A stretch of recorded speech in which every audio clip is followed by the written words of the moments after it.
Hey everyone, this is Rob, And Michelle, and welcome to Bunebape, your weekly podcast and everything you need to know about old school RuneScape.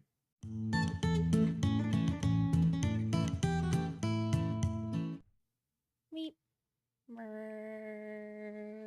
Bah. So this week up on the docket, of course, as always, we are going to be starting off with our typical updates from us, what we have been up to this week. Yeah, account and Accounts, muscle gains. accounts, and then real life updates. And then we'll be jumping right into the updates for this week for RuneScape. hmm Not a ton, but kind of some stuff to go There's over. definitely stuff to go over. Yeah, it's just You're not. being so vague. There's like three big things. Okay, define big, brother. One of them is huge. Sure. Okay, so we have shooting star changes. hmm We also have the Fortis Colosseum rewards and first look, and then we have the Forestry Part 2. Yeah, the Colosseum, there's been more written about it since last week. Yeah, It's the same thing, but expanded yeah, on. the Fortis Colosseum stuff is really just like two things Yeah. that are from last week as well. hmm And yeah, so that's it. So we'll be covering those three things. And if they do come out with anything more, hopefully they do, because I'm not super excited about this week's update. But A few people aren't. We'll see if there's more to add tomorrow, but we'll also be ending with a Q&A regardless. yes, of course, as always. So if you do want to participate in the Q&A, feel free to do so. Ask us questions anywhere on any of our socials, but especially in our discord.gg/boonbabe hmm questions for the podcast channel. Yep. But before we get into any of that, super exciting stuff. Michelle, how's it going? It's going well. I'll say account updates first.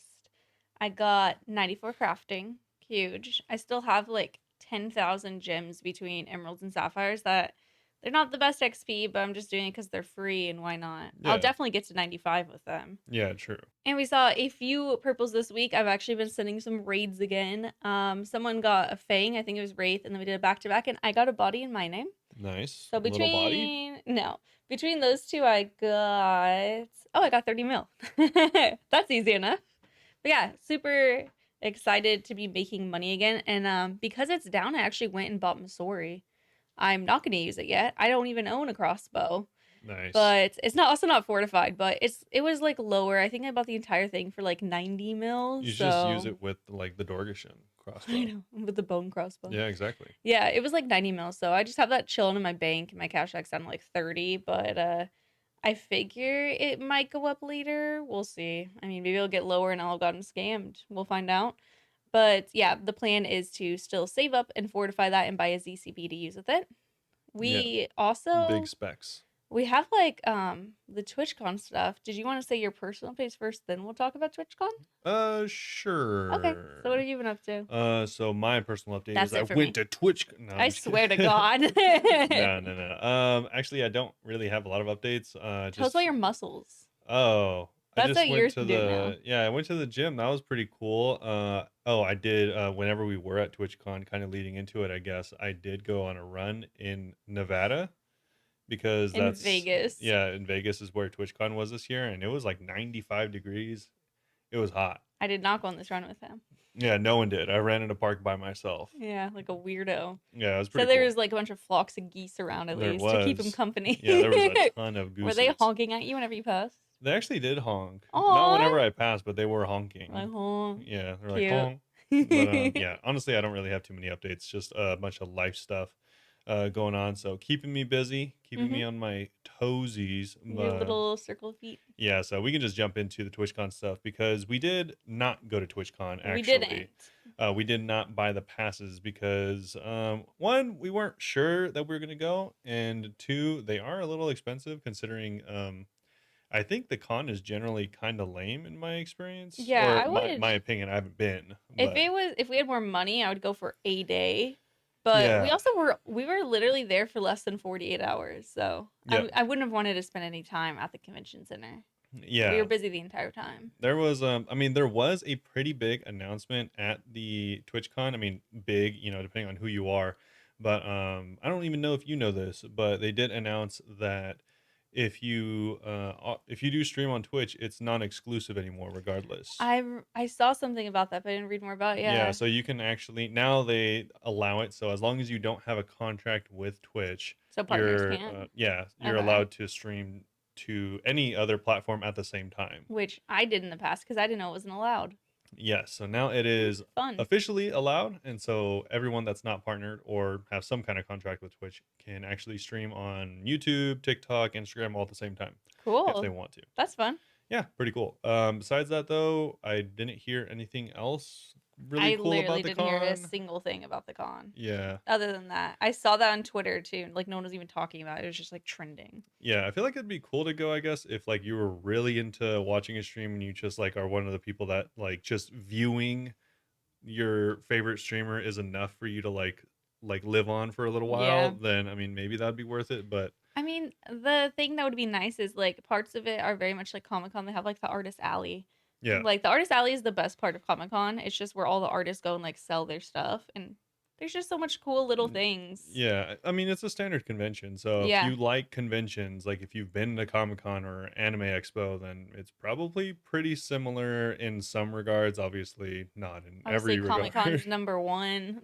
Honestly, I still really want to go to Anime Expo, which is Really? in LA, and it's like the biggest, as far as I understand, in North America, the biggest anime convention. When does that happen? I do not know. We're Yeah, very informed over here. yeah. I'm pretty sure we already missed it for this year. I'm almost certain of that. Oh, okay. Yeah, so but hopefully I go to that sometime. Nice. But yeah, unless the next TwitchCon is at somewhere really interesting, I probably won't go We're to the next two at Oh, to the least. actual conventions? Yeah, Yeah. We're talking about where we'd want it to be next that we'd yeah. go because like Las Vegas is not my favorite place. At least it was drivable. But we were talking about places that we'd actually like fly to go. And we're like, they should have it in Hawaii or like Washington or Oregon or something. Even then, it's like I don't really want to go there. Like I would go there and not hate it, but I don't really want to be like, oh, let's go to this town. I, I just want to be in San Diego. yeah, I was looking back at past events and San Diego is like the most common one. yeah, It's not totally different every year. This is the first event that was outside of Southern California. So I'm like, all right, let's bring it back to SoCal because that's way easier for us. yeah, that'd be cool. But But yeah. anyways, it was pretty cool. But I mean, we kept talking about the con, but we didn't go. But we did hang out with a bunch of people that went, Hmm. so that's kind of why we did it. Yeah. So we luckily Robert was able to get off work early. We got there at like 8 p.m. on Friday. Yeah, Dude, we wouldn't have been there until like 11:30 or midnight probably on Friday if we hadn't yeah, gone off true. early. But it was cool. We went to Hell's Kitchen. Gordon Ramsay's. What do you think of Hell's Kitchen? It was one of the food wise, it was one of the worst dining experiences. I don't think it was one of the worst. Not ever, but that I've experienced in a You while. know what? It's like one of those memes where they're like, you go to Hell's Kitchen, you're like, this was one of the food experiences of my life. Yeah. It was just like fine. The Yeah, like the service was pretty decent. the Probably service was cool. like a 7 or an 8. The food itself was probably around a 3 or 4. The dessert. The dessert itself was in a different echelon. The dessert Just was the only thing that you would have expected from Hell's Kitchen, like it would truly. have been a 2 and then the dessert brought it to a 4. Dang, brutal. The Yeah, food wasn't good. we got because like obviously we're vegan. They have a vegan menu. They So do. one of those popular things at Hell's Kitchen is their scallops. So we got the vegan tofu pan seared scallops, which is It literally, I mean, this might sound obvious to people that don't eat vegan food, but it just tasted like tofu.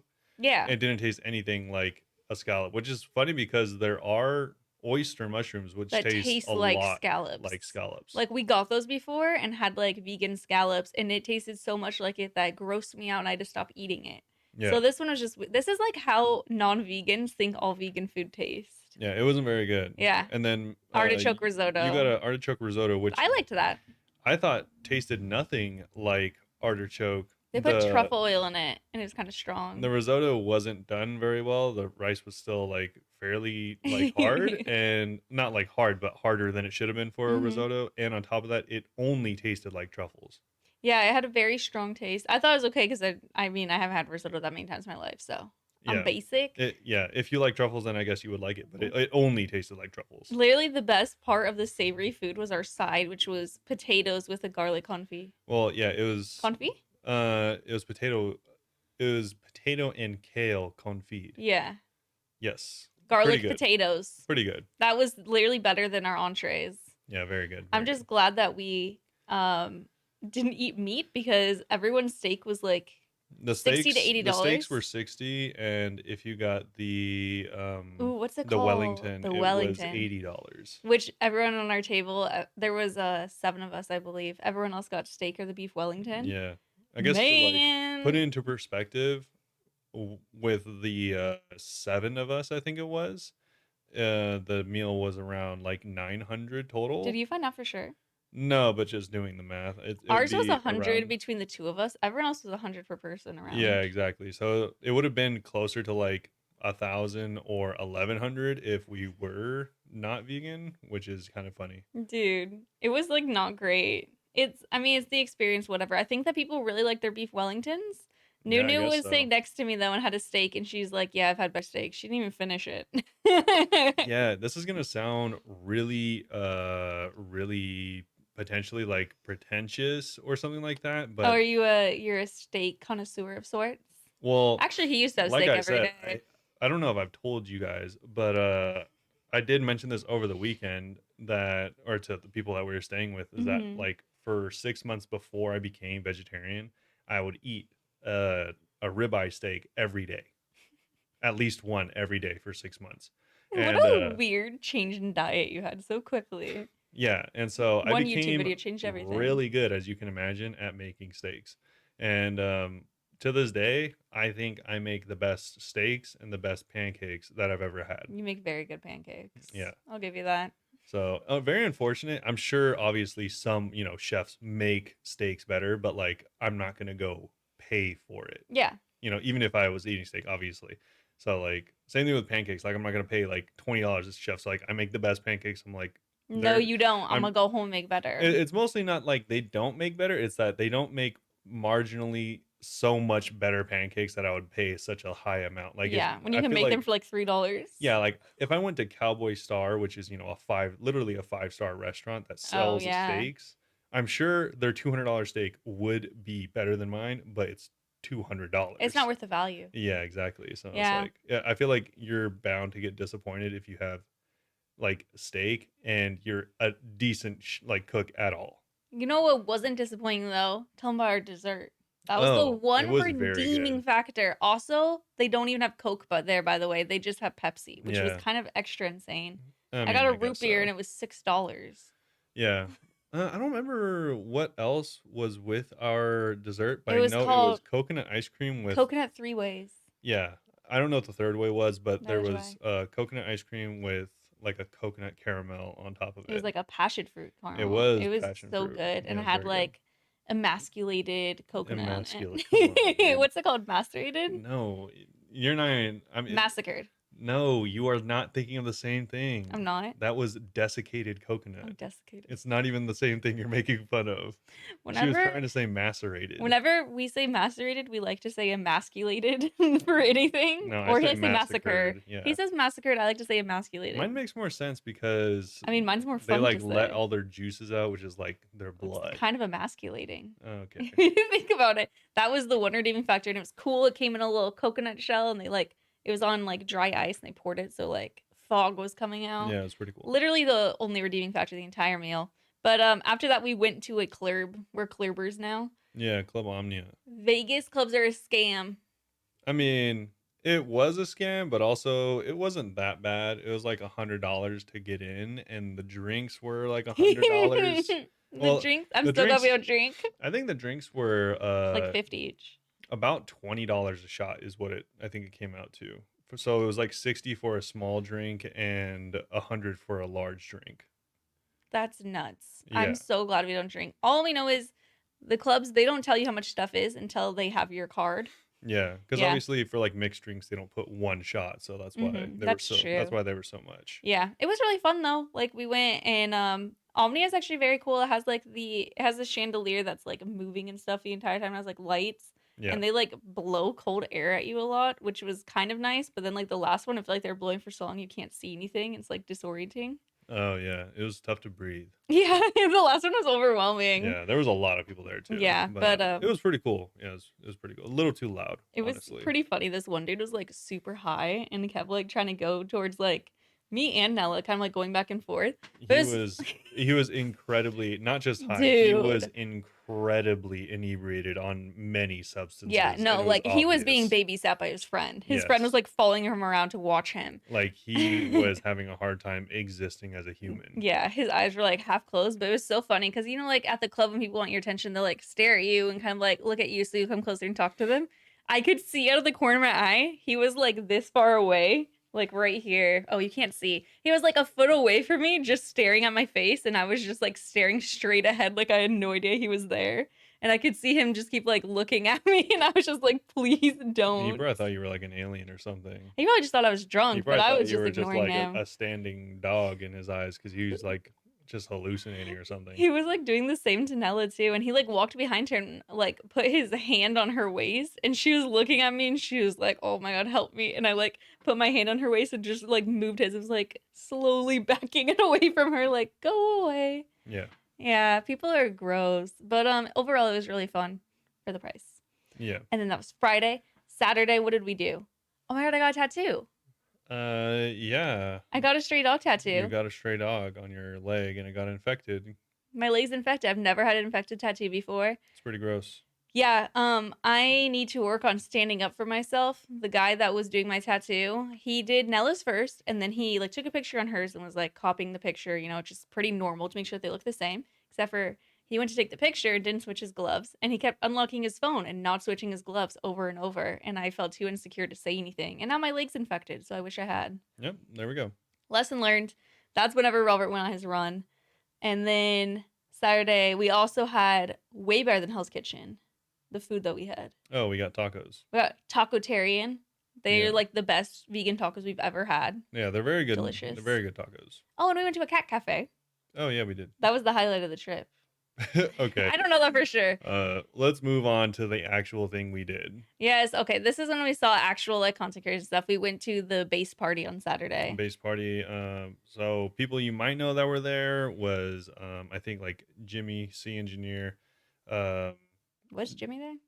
I I don't know exactly what he looks I like. thought Jimmy was there, maybe not. Anyways, C Engineer, Jake C, Bodie, as well as Madaiza and Mod Sween. Sween were both there as well. Yeah. I mean, tons of other people. Pretty much, most of the people that you would expect to see around like Bodie and stuff like that, I guess, were there. Like, Oh yeah, a lot of the bigger streamers were there. I mean, yeah, literally like almost every streamer that I know that was in Vegas was there. yeah, Nearly. So that was really cool. We met a lot of people. We did meet everyone. Like some of like Bodie and them like we did meet. I was only talking to people that like I knew mostly because I'm bad at introducing myself, but it was really cool like meeting so many people. yeah. It was cool. Yeah.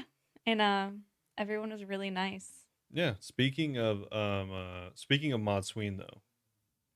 What a We can go right into the actual patch notes this week. Yeah. Oh, Sunday all we did was go home, so really you're not missing anything. Yeah, exactly. So moving on to the actual patch notes, and the reason I Did Mod mentioned Sween Mod Sween is because he's actually in. He does something for the patch notes. Oh. So we're going to talk about the Fortis Colosseum first. Okay, This sure. is going to be the first look and rewards, and then I'll go into the shooting stars after. Can I be honest? This is the only one I didn't read because I thought we'd read it tomorrow. Oh, well. So you're reading this. This one is very, very brief. Okay, and, you read this and I'll read the shooting stars because that's the one I already read. Yeah, that's the reason I kind of wanted to go through this because it is very, very brief. Yeah, I thought it was funny. The one that you chose to read is the only one I haven't read. Anyways, though, they do have a so as we get ready to vote for Baltimore's most exciting blood sport, we step through the grand entrance and find out that there's actually an audio read done by Mod Sween. Wow. So it's 15 minutes long if you want to listen to him. He kind of like goes through the update, I think it is. I didn't listen to it, but I think that surely it's yeah, good. they're just going over it all. I mean, we already do the podcast and I have to go and edit the podcast. I'm not going to listen to someone else say it as well. Yeah. Not in a mean way. It's just like I've heard it enough. Yeah, exactly. And so this is, like we said, a blog update, not necessarily anything new necessarily. Like I said, necessarily. So was that necessary? I mean, necessarily. We do have a few changes. So we're back to chat the Colosseum rewards and to to make a few clarifications. There's still a little time before polling, which should give these tweaks plenty of time to sink in. Let's kick things off by talking rewards. Of all the rewards we shared with you last week, one generated more controversy and conversation. I think they probably meant to say the first one, than nearly all the other combined. So where better to start off than the first ever equipable quiver. Cool. So I'm like, Dishonra's if quiver. anyone who's watching on YouTube, by the way, you could see me looking around because I'm trying not to see spoilers in the notes. So I'm Oh, like, I'm gonna fully commit to not knowing what's happening right now. sure. So Dishonra's quiver, for anyone that didn't know, was essentially a new best in slot cape, and all it did was give For you range. +1 range strength as well as +10 ranged accuracy while it was charged with the new charging materials. That was all it did. That's a whole nother thing, the charge scape. Yeah. So this one, mainly people were concerned about a couple things. Honestly, I didn't really have time to look through why people were crying because it's just a different thing every week, The you only know? things that I saw people complaining about is that they thought it should have been the mage cape instead, but Yeah, that's not really a big deal. that just sounds dumb. But I I mean, mean, they'll do that eventually. I haven't looked into that, but I mean, it's like you already have the shadow. Like, calm down. So, anyways, they say, what good is a quiver if it doesn't hold any arrows? Which I Good guess, question. to be fair, is a good point. So they say, we hear you. Great question. And you're right. A quiver that doesn't hold any ammunition is no quiver at all. So, with that in mind, this is actually probably one of the coolest changes, in my opinion, Okay. is that the quiver now holds two types of ammo. Someone said this on stream and Yes. I was very It can confused. hold bolts and it can hold arrows. So it'll only take up one inventory slot so you could still have Radas? Yes. Oh, Yeah. interesting. So, yeah, that's Or, actually whatever you want to have Radas. yeah, exactly. Kind of a big deal. So Yeah. the exact number is to be determined, but they have two as an example, and I automatically even two select arrows.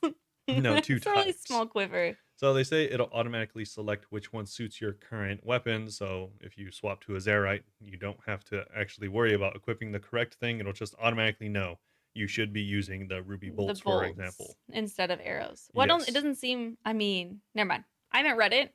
I will hold my questions to the end. Yeah. So, and they go on to say that if, for instance, you also had dragon arrows, then when you swap from the ruby bolts or to your twisted bow, then it would swap to the dragon arrows for the twisted bow, which kind of makes sense. So this frees up an ammo slot for a blessing, Gommel's lucky penny, and might even free up inventory slots in cases where you're bringing a crossbow switch, for the Zerite spec or something like that. Yeah. I'll say it now if you happen to know, but it seems like probably you'll only be able to bring one type of bolt, one type of arrow, and that it won't be like at Vorkath, you could bring like your two different kind of bolts and it'll switch for you. That seems like it might be too busted. I think you're correct, mostly in that they don't say there's any way to just for it to know to Can you switch. imagine? Then it would be like that would actually be easy scape if you didn't know when to switch it, but your quiver knows for you. That being that being said, it could save you a slot if, I don't know what niche situation, but maybe you already have um like maybe if you want to bring three types of ammo. Yeah. So like if you have like diamonds and you want to switch to, or maybe I maybe mean, kind of this like at would yeah, I Muspa. was like maybe this would be good at Muspa. Like maybe if you I have literally brought three diamonds before. and rubies and whatever the Sapphire. sapphire, yeah, and sapphire for that one phase, then I could see that, still saving you room, but obviously Mhm. you would have to then like empty it or something and then equip it and Yeah. then put it back, or I don't know. But I It'd be mean, it'd weird, still be but one inventory slot saved at least. yeah, So it would be one we inventory take slot. that. I yeah, might be used for that. Anyways, they say when charged, ammo fired will gain an additional one ranged strength, totaling the +4 that they showed off. And to alleviate concerns, I really like this detail. To alleviate concerns about the toxic blowpipe being too good, they actually are only making this work on ammo that is able to be put into the quiver. So Is there only this? arrows and Is crossbows. this blog from like 2021? Why are we still worried about the toxic blowpipe being too good? Because the whole reason the toxic blowpipe is bad is because it has low accuracy. Oh yeah. Okay. So if it's able to get the +10 accuracy while it's charged, then it might put it into being They're too gonna good nerf it again. again. Yeah, so that's what some people were worried about. Also, Mhm. You might not like this because Okay. you are part of this group. Oh, okay. Um, one thing you will like probably is that they're looking into the possibility of being able to corrupt it. I like that. Yeah, so you might be able to corrupt the quiver, which is obviously going to make it so it doesn't cost charges anymore. Yeah, if something's chargeable, I like it if you can pay a lot to have it not need to be Yes. Yeah, charged. me too. I like the idea of that. Like the Bofa. Yeah. Speaking of the Bofa, Oh, no, wait, no. What's happening with the Bofa? what does the Bofa not use? I don't know. Ammo. Yeah? So it doesn't benefit from the quiver. It doesn't even give you the plus 10? Um, I don't think so. It says, with that being said, we want to shed a little light on our initial proposal, why we're fond of the charge systems. Actually, this is the That's wrong not one. We're related. gonna go ahead, and they do talk about it though. Okay, so I just 5 minutes scrolling later. yeah, I just spent 5 minutes scrolling through all of their explanation why they chose ChargeScape to be a thing and their rationale behind all that, just so I could get to the very last TLDR part where they say that when charged or corrupted, arrows and bolts fired from the quiver will gain additional range strength as well as 10 range accuracy on top of the 3 and 18 that it already provides. The bonuses are unchanged from before, but they will only apply to ammo that is stored in the quiver itself, meaning these additional benefits cannot apply to weapons like the bow of Ferdinand Ferdinand. and the toxic blowpipe. Though the uncharged stats are still best in slot in all scenarios, so you would use it So anyways. it is best in slot, but it's not as busted as, say, everyone who has a T-bow. Yeah. Yeah, Okay. so unfortunate for the BOFA users and the Bofa toxic, enjoyers. yeah, the toxic enjoyers as well. But for everyone else, it's a really big win. I mean, it's still a big win for them as well, just not as Yeah. big. But yeah, I'm not gonna go over the rationale behind Charge Skate because I mostly don't care, and also they're removing it from this part. They do go into why they are Is still it still gonna be charged though? yes. So it's Okay. still gonna be charged. They're still keeping charges in the game. They still like it as a gold sync, or as like a Item sinking away. as a potential reward and stuff like that. They go over all this in like 7 paragraphs, which is why I'm not reading all of them. Okay. Besides that, we can move on to the next thing, which is gonna be the Sunfire Fanatic Armor. Yeah. I could read it word for word if you want, but I have not read this post. Well, we will not do that. We will briefly go over it because it Okay. is not that serious. Okay. I don't know anything what happened. Anyways, a lot of people were saying that they had not a problem, but wished that the succeeding proselyte armor came from. Successing. Proceeding is before. I said succeeding. You said proceeding. It doesn't matter. Whatever. The after it. Wow. I thought you said proceeding. Wow. Just a big old grammar granny over here.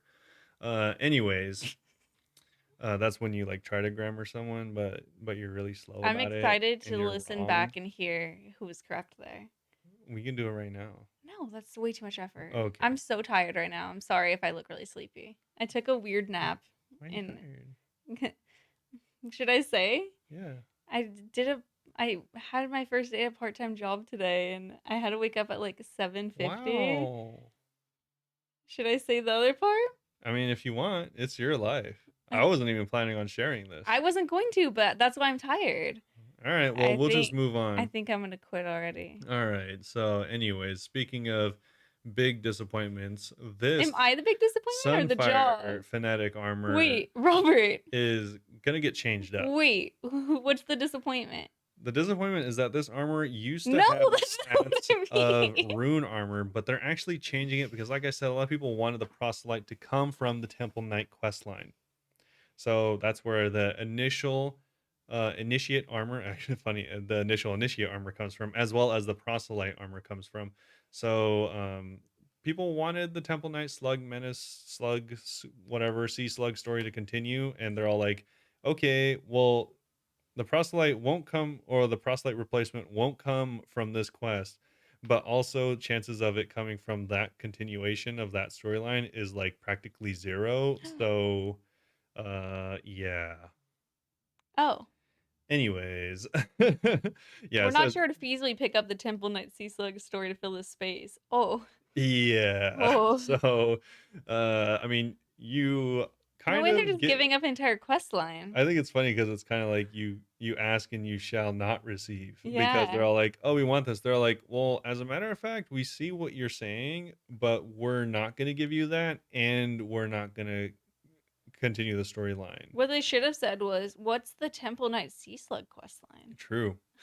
Anyways, though, enough Anyway, what's the disappointment? enough fumbling. They are changing it so it actually doesn't act like proselyte anymore. It is actually going to be a ranged prayer hybrid alternative. Do we have a ranged prayer hybrid? Not really. I mean, the Okay. best thing is like blessed d'hide as far as I Oh, understand. yeah. I never used that. Yeah, so this is gonna give you ranged defenses, typical things you might see from or defense values from stuff like the d'hide sets, and it's gonna give you a decent amount of ranged accuracy, no strength on anything. It's just gonna give you the additional prayer, so it is a pretty good amount, you know. Yeah, this is suddenly a very range heavy Colosseum, Yes, very. which is funny because I feel like Colosseum, I imagine like hand to hand combat.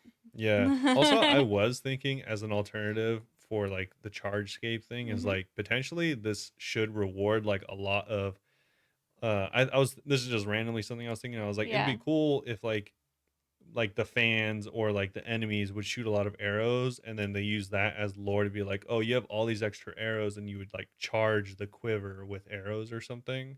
like they're shooting at you or they're throwing like teddy bears when you're ice skating. No, like thematically, they're like, oh, you have to feed quivers into Dishonna's quiver, and Oh, then so that'd be like an item sync for arrows in the game true. instead of the made up essence thing that they did. But that's just what I was thinking. Hmm. Besides that though, that's really the only change for the Fnatic armor. It is now not melee; it is ranged, so you will not be changing up your proselyte sets. And we'll probably never get a replacement for proselyte. We will probably never get a change for proselyte, actually. I could see them next week being like, everyone's like, oh, never mind, we'll just take the replacement then. They'll be like, just kidding, we changed it back to melee. Yeah. We'll see. And then they have like a full spiel that I'm not really going to get into on why on Sunfire runes just in general. Yeah. They really talk a lot about their rationale for like why are fire spells so damaging, and they're like, well, thematically, if you It's have fire. half a brain, you're not going to die from water spells. You're going to die from burning.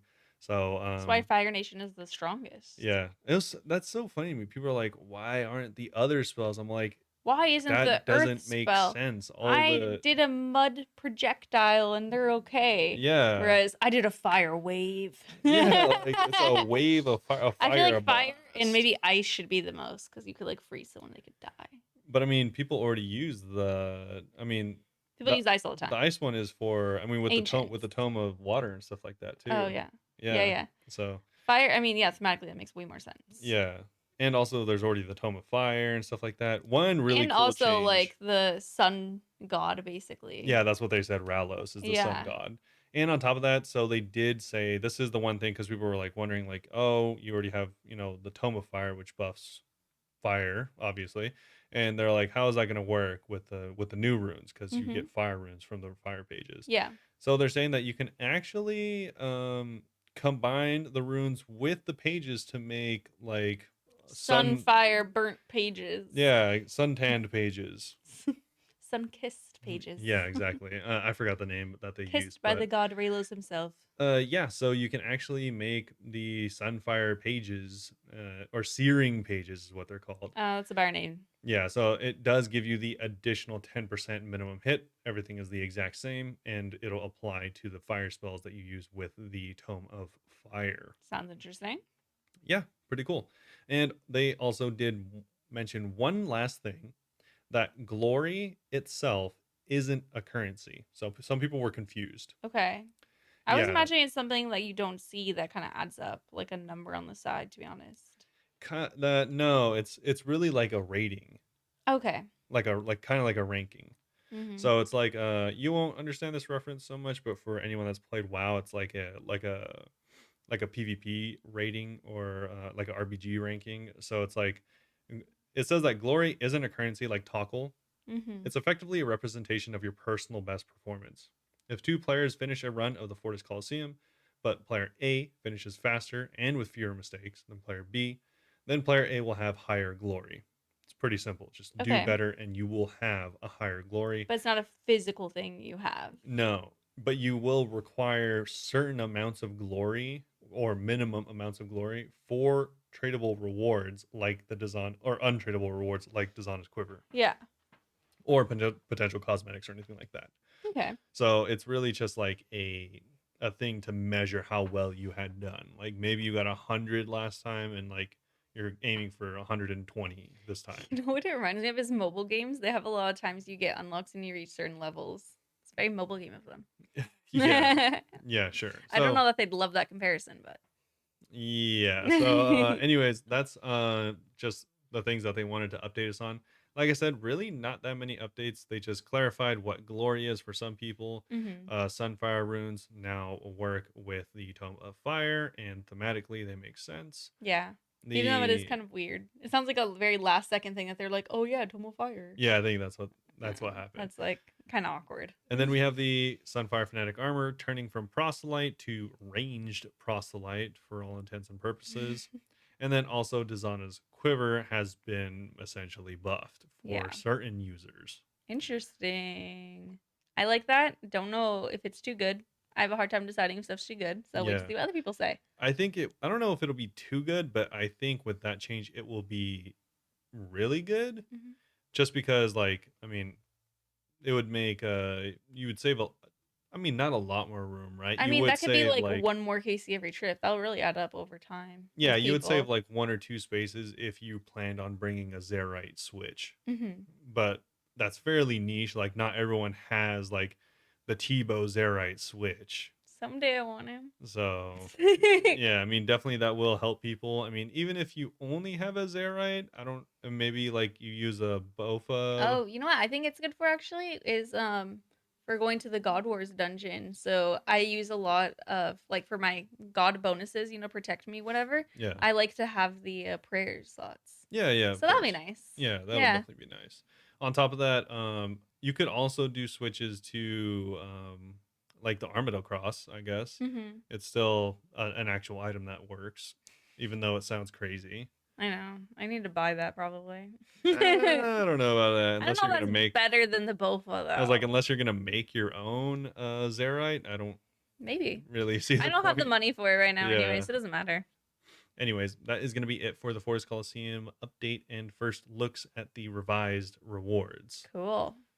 Hey everyone, we are back. It is the next day, and luckily we do have a little bit more to talk about. Yeah, updates to the docket. One update to the docket. So we are now I thought you had an update. Oh no, none for me, none for me. Okay. All right. We're now also going to be talking about the Perilous Moons first look and rewards. We'll do that right before the Q&A though. Yep. But continuing on to where we were, shooting star changes. Yes. So if you'll remember last week, Robert went on a crazy tirade. He was like freaking out, losing his mind over shooting stars. Just saying what needs to be said. The day after the episode went out, they changed shooting stars again. So anyway, let's go over a few of the changes. So starting with the star shop. If you'll remember the first iteration of this blog stated that we'd be doubling the price of everything in the shop. We cited concerns with the potential long-term price of gems with a reasonable number that are being introduced by something with low requirements and extremely low attention. Not the gem market. Not the gems, as well as impacting iron progression in ways we hadn't intended. Anyway, long story short, because they I think that they're kind of doubling down on like their reasoning. But anyway, they're gonna leave the prices as they are. Really? Yeah, they're gonna leave the price as they are. Oh, that's funny because last week they said that they might revert the price, so it's kind of surprising. Yeah, well, it's still gonna be harder to get gems in general, or not gems. What the heck? To get Stardust in general. They say that the Stardust gain will be lower than before. They'll likely Oh, increase you on mean leaving 69. it the price that it was before they doubled it? Yeah, Okay. like the original. Sorry. Oh, Yeah. sorry. Oh, you thought you meant the double price. Yeah, that's what I thought. I don't think And it happened yet. yeah, the thing is, like, I thought they decided not to do the double price, but then you said they decided to leave it, and I thought you meant leave it Sorry, as sorry, in sorry. leaving it double. They left it as the original prices. Let me be Okay. more clear. Yeah. But I think it's pretty funny because they had like an entire paragraph talking about it, but they even say like what matters most is that this change clearly isn't resonating with you. Which is them Clearly. being like, this sounds like a you guys problem, but whatever, we'll just do it. Yeah. It's funny because like they feel like it feels like Jagex has like a really tough time saying when they're wrong.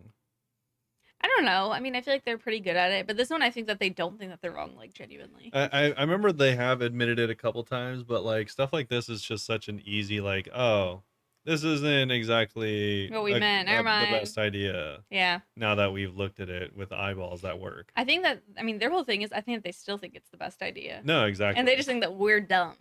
I No, maybe mean, not dumb. That's a little bit dramatic, but like they think that we're not understanding the point. yeah, I guess. I'm just like I wonder this is why they don't do this, but it's like I wonder who is like the main person just like doing these because they have a list of all of the mods at the bottom of the screen. Yeah, All of the mods aren't included in this decision. every one of them. So it's like I wonder who's like oh, these guys are crazy. They don't know what our big grand There's vision probably is. like 10 of them who are really passionate about it. Yeah. It's just like I don't know, like I'd love to hear their reasoning because this is not a good reason. Yeah.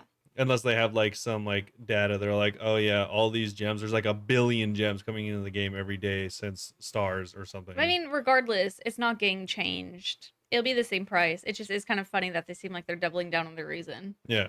But anyway, next up, there is a star landing mechanics clarification. So we saw a handful of players asking about the staggering stars that they talked about last week. So to clarify, with next week's game update this week, I'm gonna also side note real quick, little sidebar. I'm going to read the parts of the stuff that have already come out after I go through this blog post as just part of it, and we'll skip it later once we get to that blog. But anyway, so stars will land anywhere from 20 to 50 minutes after game worlds come back online. And once a star has landed in a given world, a new one will fall in that world anywhere from 75 to 90 minutes later.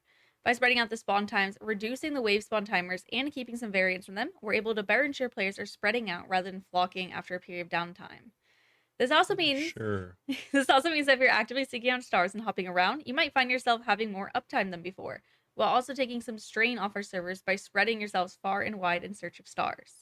As it was now, it'd be like the waves hit at once, so everyone is hopping to the same world because like T9 just dropped in these 3 worlds and everyone needs to go. Which, Yeah. if they spread it out, like it makes way more sense. I mean, I You guess. liked the staggering. Oh no, you wanted them all the Yeah, time. I just want Never them mind. all the Yeah. time. It just doesn't make sense to me. Mostly Mm-hmm. because like this I don't know how this fixes the problem. You actually like I feel like I mean, it's not going to be as they nerfed it, right? Yeah. So it's not going to be Busted. as popular as it once was anyways, which I think is probably the main reason that people aren't going to do it as much. But like you made it so that it's less AFK. Mm-hmm. So people have to be more attentive. So wouldn't they want the more XP? And so wouldn't they all just flock to the T9s? Some people are going to. It's like a line in the sand for shooting stars between who wants to just be the most AFK and who wants to like get the most XP. Because some people would specifically seek out like tier 3 or below because they last forever. They're just the same speed now, right? Yeah. Now they all are the So same. that's why I was like Oh yeah, they don't have any reason that's to why I go was like they those. created their own problem again because it's the same. It's 7 minutes every level. Yeah. It's not the same as it was before. So now there's no reason to go to the lower ones if you can. So No, that is a good point. yeah, I'm like, you just made your own problem by doing I these didn't stupid think about it like changes. that. Now that I have 99 mining, I'm just like, all this is irrelevant. Yeah, I'm like, okay, whatever. Yo, something that I actually didn't notice when I was grinding was that they made it so players couldn't get clue geodes while mining stars for a little bit. I didn't even catch on because I used to get like the clue geodes, the clue scrolls, whatever, from the stars, and I would go and do them. Like that's how I did a bunch of beginners actually. Like I get them like every hour or so. Yeah. I didn't notice that I stopped getting them at some point, but they said that they recently prevented them because running a script that checks every single inventory you have, inventory bank, desk storage, against every single tier of clue and it was running all of these checks every 3 ticks and an expensive script to run, and that was it was contributing to server issues. I don't know. Anyway, but in the background, they said that they've been doing some work to optimize these scripts significantly, and while there's still some more optimizing to be done, we believe they're in a spot we'll be able to re-enable the clues without notable impacts on server performance or stability. So now clue scrolls are back from them. Yeah, I guess so. It's kind of weird. I didn't even notice that they were gone. It's so funny. I always do them, and I didn't even notice that they were gone. Well, there you go. They're not important. Remove them from the game. Yeah. I just have two more to go over for this real quick. Robert didn't read this blog, I don't think, so that's why I'm going over it. I briefly went over it, but not enough to like really talk about it. I did, I think, like go over it enough to like see all the changes. So Okay. none of this is really new to me, but yeah, I didn't really go through it too much. So you want me to keep reading it? I can read it. Sure. Yeah.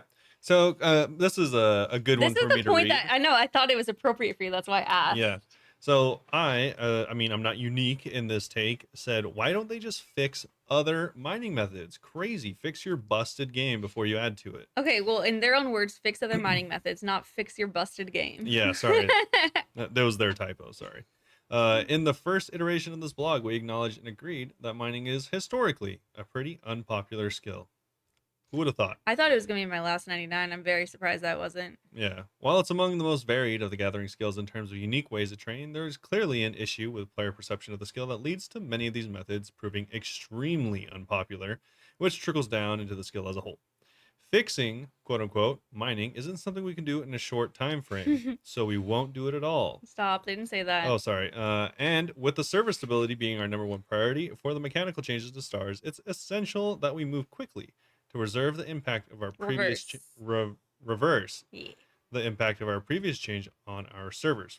However, we will be putting some time aside in the near future to talk about mining never again. Why does that sound like the someday TM or whatever? Soon, TM. Yeah. We still don't have the capacity right now for a whole rework. We barely have the capacity to make the game work as it is. They didn't say that. But we would like to spend some time and look to deliver small changes to other pieces of mining content in early 2020. 2024. Oh, okay.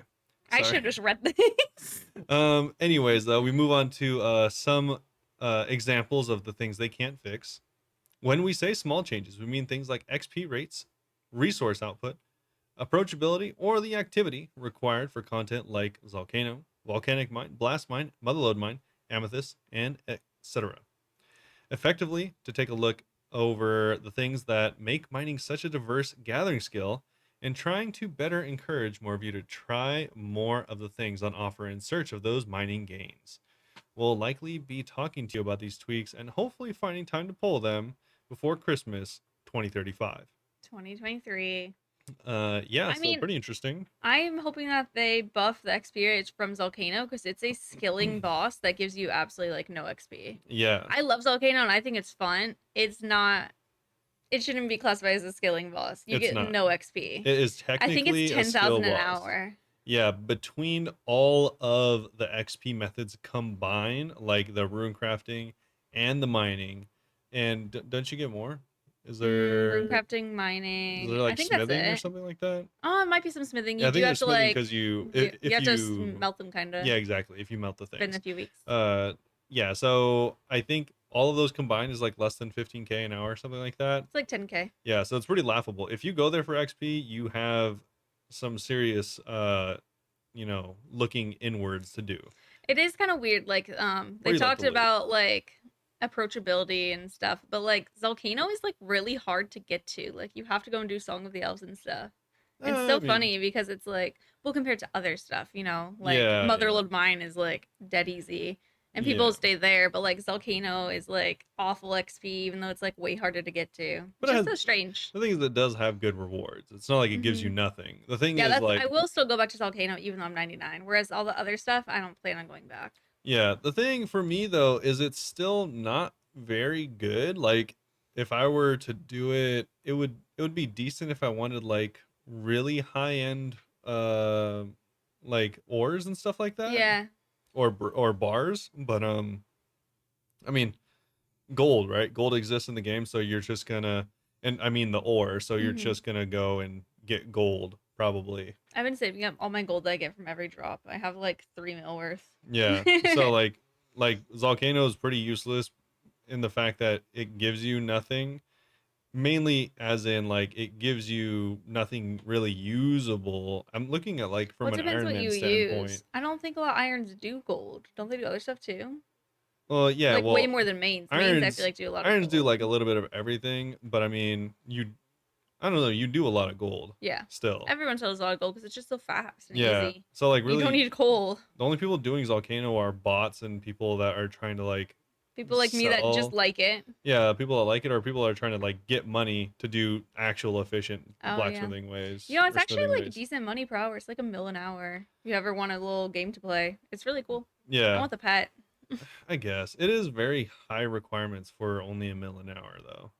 Yeah, it's also really high requirements for like 10,000 mining XP an hour. But Yeah, hopefully we'll Volcano. hear more about that Yeah, before Volcano has a Christmas. lot of problems. Also, volcanic mining. Volcanic mine's decent, The or fact it that you can can, be. yeah, the fact that you can grief people in that game is mind Oh my blowing. gosh, yes. I forgot I wanted to like tweet and be like, I don't know, bring it to someone's attention, to be like, hey, by the way, there's a griefing there. Yeah. Help. Also, no one knows that blast mining even exists, even Never though it been there. is. There's no collection log, so no one goes there. That's, yeah, that's what's But stopping me. it's decent XP. Hmm. Unfortunate. Also unfortunate. So to rip off the band-aid, we are sticking to our guns on crystal shards It's not for coming. lore For reasons. lore reasons, you will not be getting crystal shards from shooting stars. It was actually a bug that happened in the first place, it That turns was a out. bug.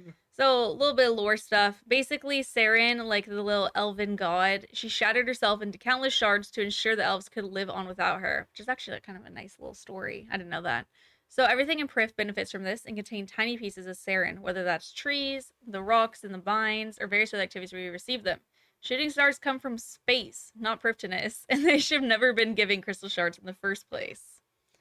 They did want to say, though, that this change is entirely in the interest of server stability, and they'd be more than open to leaving something unintended in it if it were popular and not all that damaging. But this one's damaging, and we have the lore to back it up. They did say maybe they didn't put on here, or they were just talking about last week, but they do want to like in the future make crystal shards more attainable because as is now, crystal shards like it sucks. It's really hard to get. I feel like the best way is probably also from Volcano, in my opinion. Yeah. Oh, I Actually, don't really do CG and not goblins, so maybe not those. really. The best way is to just make money and then buy things to shatter into shards. Okay, but if you aren't If you're buying, an iron. yeah, I had to do that to corrupt my Bofa. I had like 800 KC worth of crystal shards, and it was still not enough to corrupt my Bofa, Yeah. and I had to go and buy a bunch of stuff to shatter them. No one, I mean, It's irons crazy. obviously do, but no regular person ever will And grind that out the was shards for corrupting. that was from a Volcano enjoyer, who like went there all the time. That was Yeah. so weird. Yeah. We And you also don't get very much more from doing CG. Yeah, I need to do more CG KC. Anyway, there's also like on this week's update, they say a little bit about shooting stars as well. Some of this, I I think mean, we already went over most no, of a lot of this. this is actually from like last week. Yeah. So just as a little bit of a reminder, stars will not only spawn between tier 6 and tier 9. Wait, I read No. that wrong. Yeah. Yeah, it says first up, stars will now only spawn between tier 6 and 9, which reduce the total time between each wave from 128 to 90.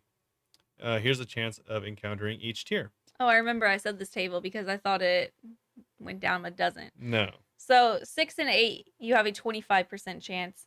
Tier 7, you have a 30% chance. I went at this so backwards. Tier 9, you have a 20%. Yeah, either way. Hopefully higher level stars will be spawning more. Yeah.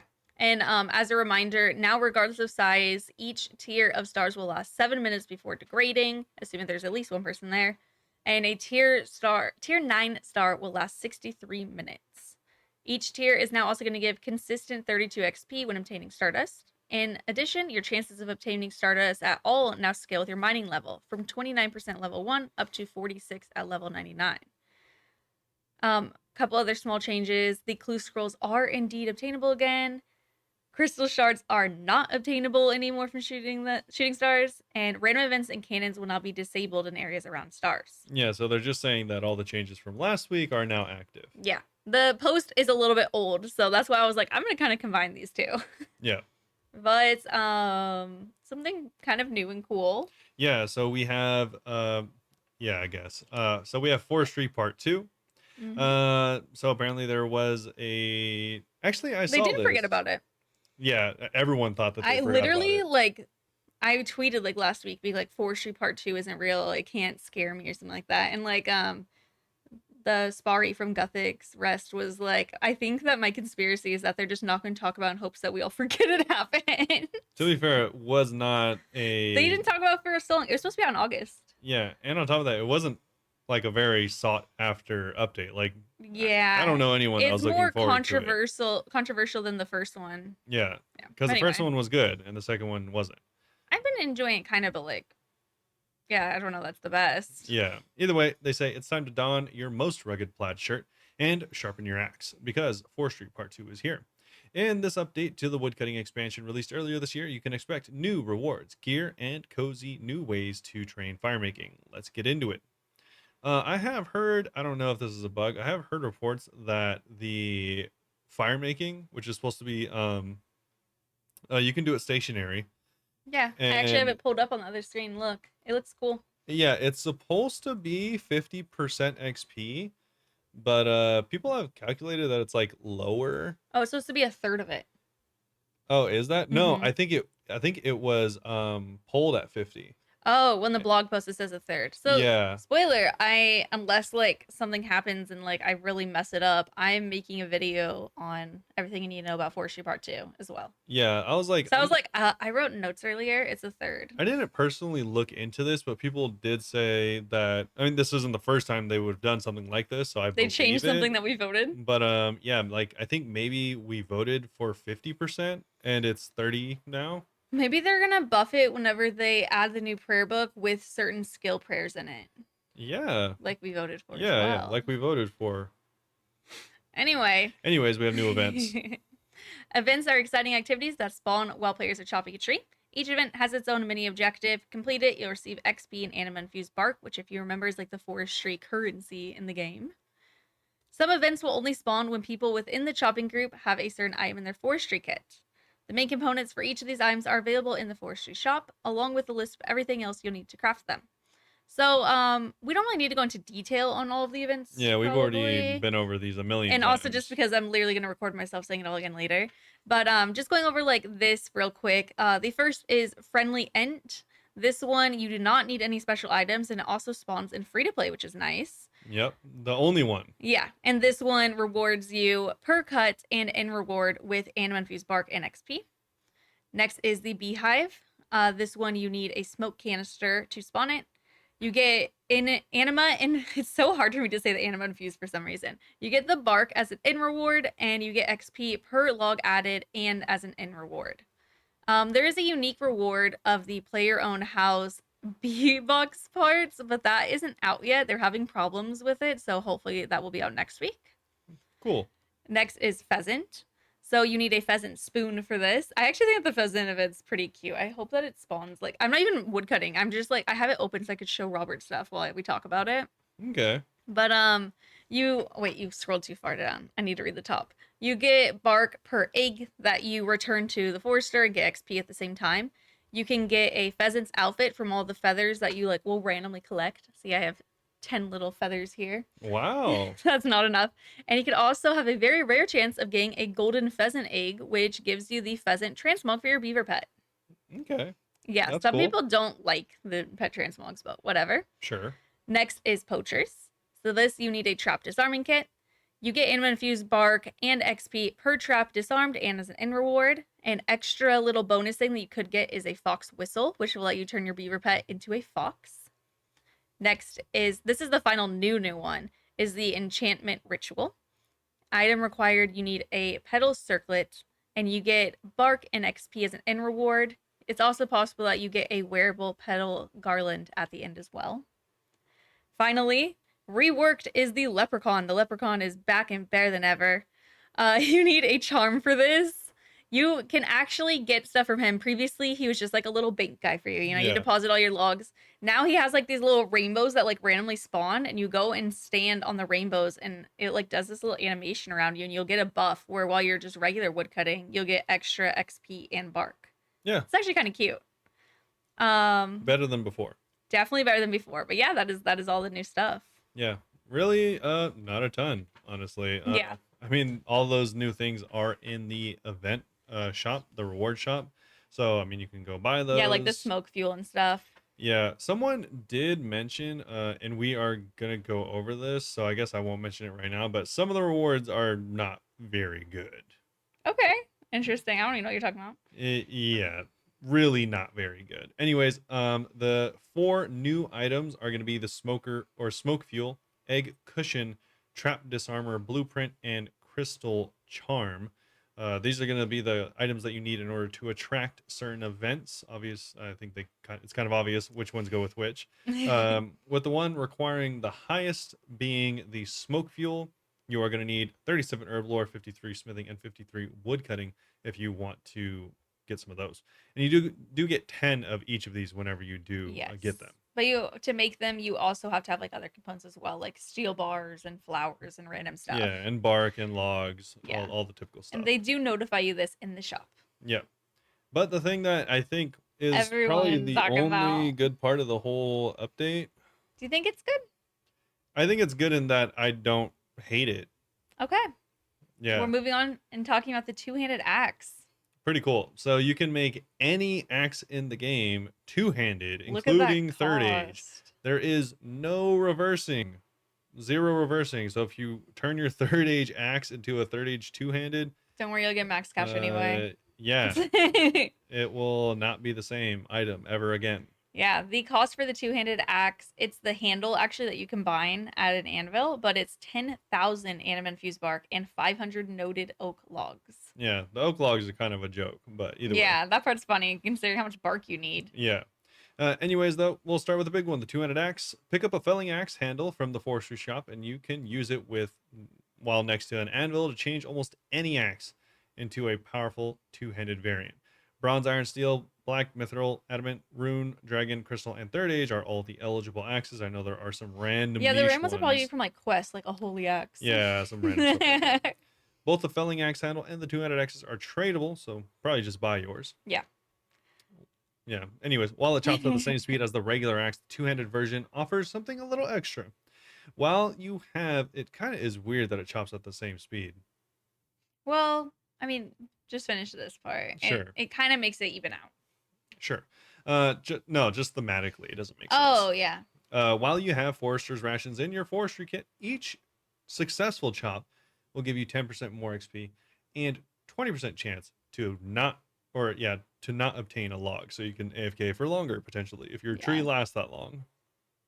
The rations are automatically consumed, and if you're out of rations, not out of axes, then it'll just continue like a regular axe with no XP increase. Before we go to the rations real quick, I don't remember if I've ever mentioned this, but the first time they ever talked about two-handed axe, like way back during the winter summit last year. You could use it as a weapon.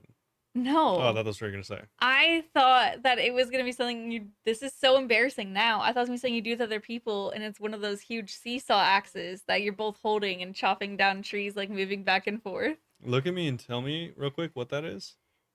You have like one person over here, one person here, and you're both holding the handles, and it's a really long, like squiggly looking seesaw axe thing. And you're just going back and forth. A seesaw axe. Is that what it's called? It seems like it'd be because it's two people, like you're seesawing. It's so funny because Oh, is it just a saw? I was like, it's in the word. It's a saw. Yeah. It's saw, a seesaw. dude. Yeah, seesaw. Well, anyway, Yeah, that's so what I thought it was going to be. That's just a two-person saw. Saw. Anyways, Shoot. yeah, so now that rations are a hot commodity, we've also improved the recipe.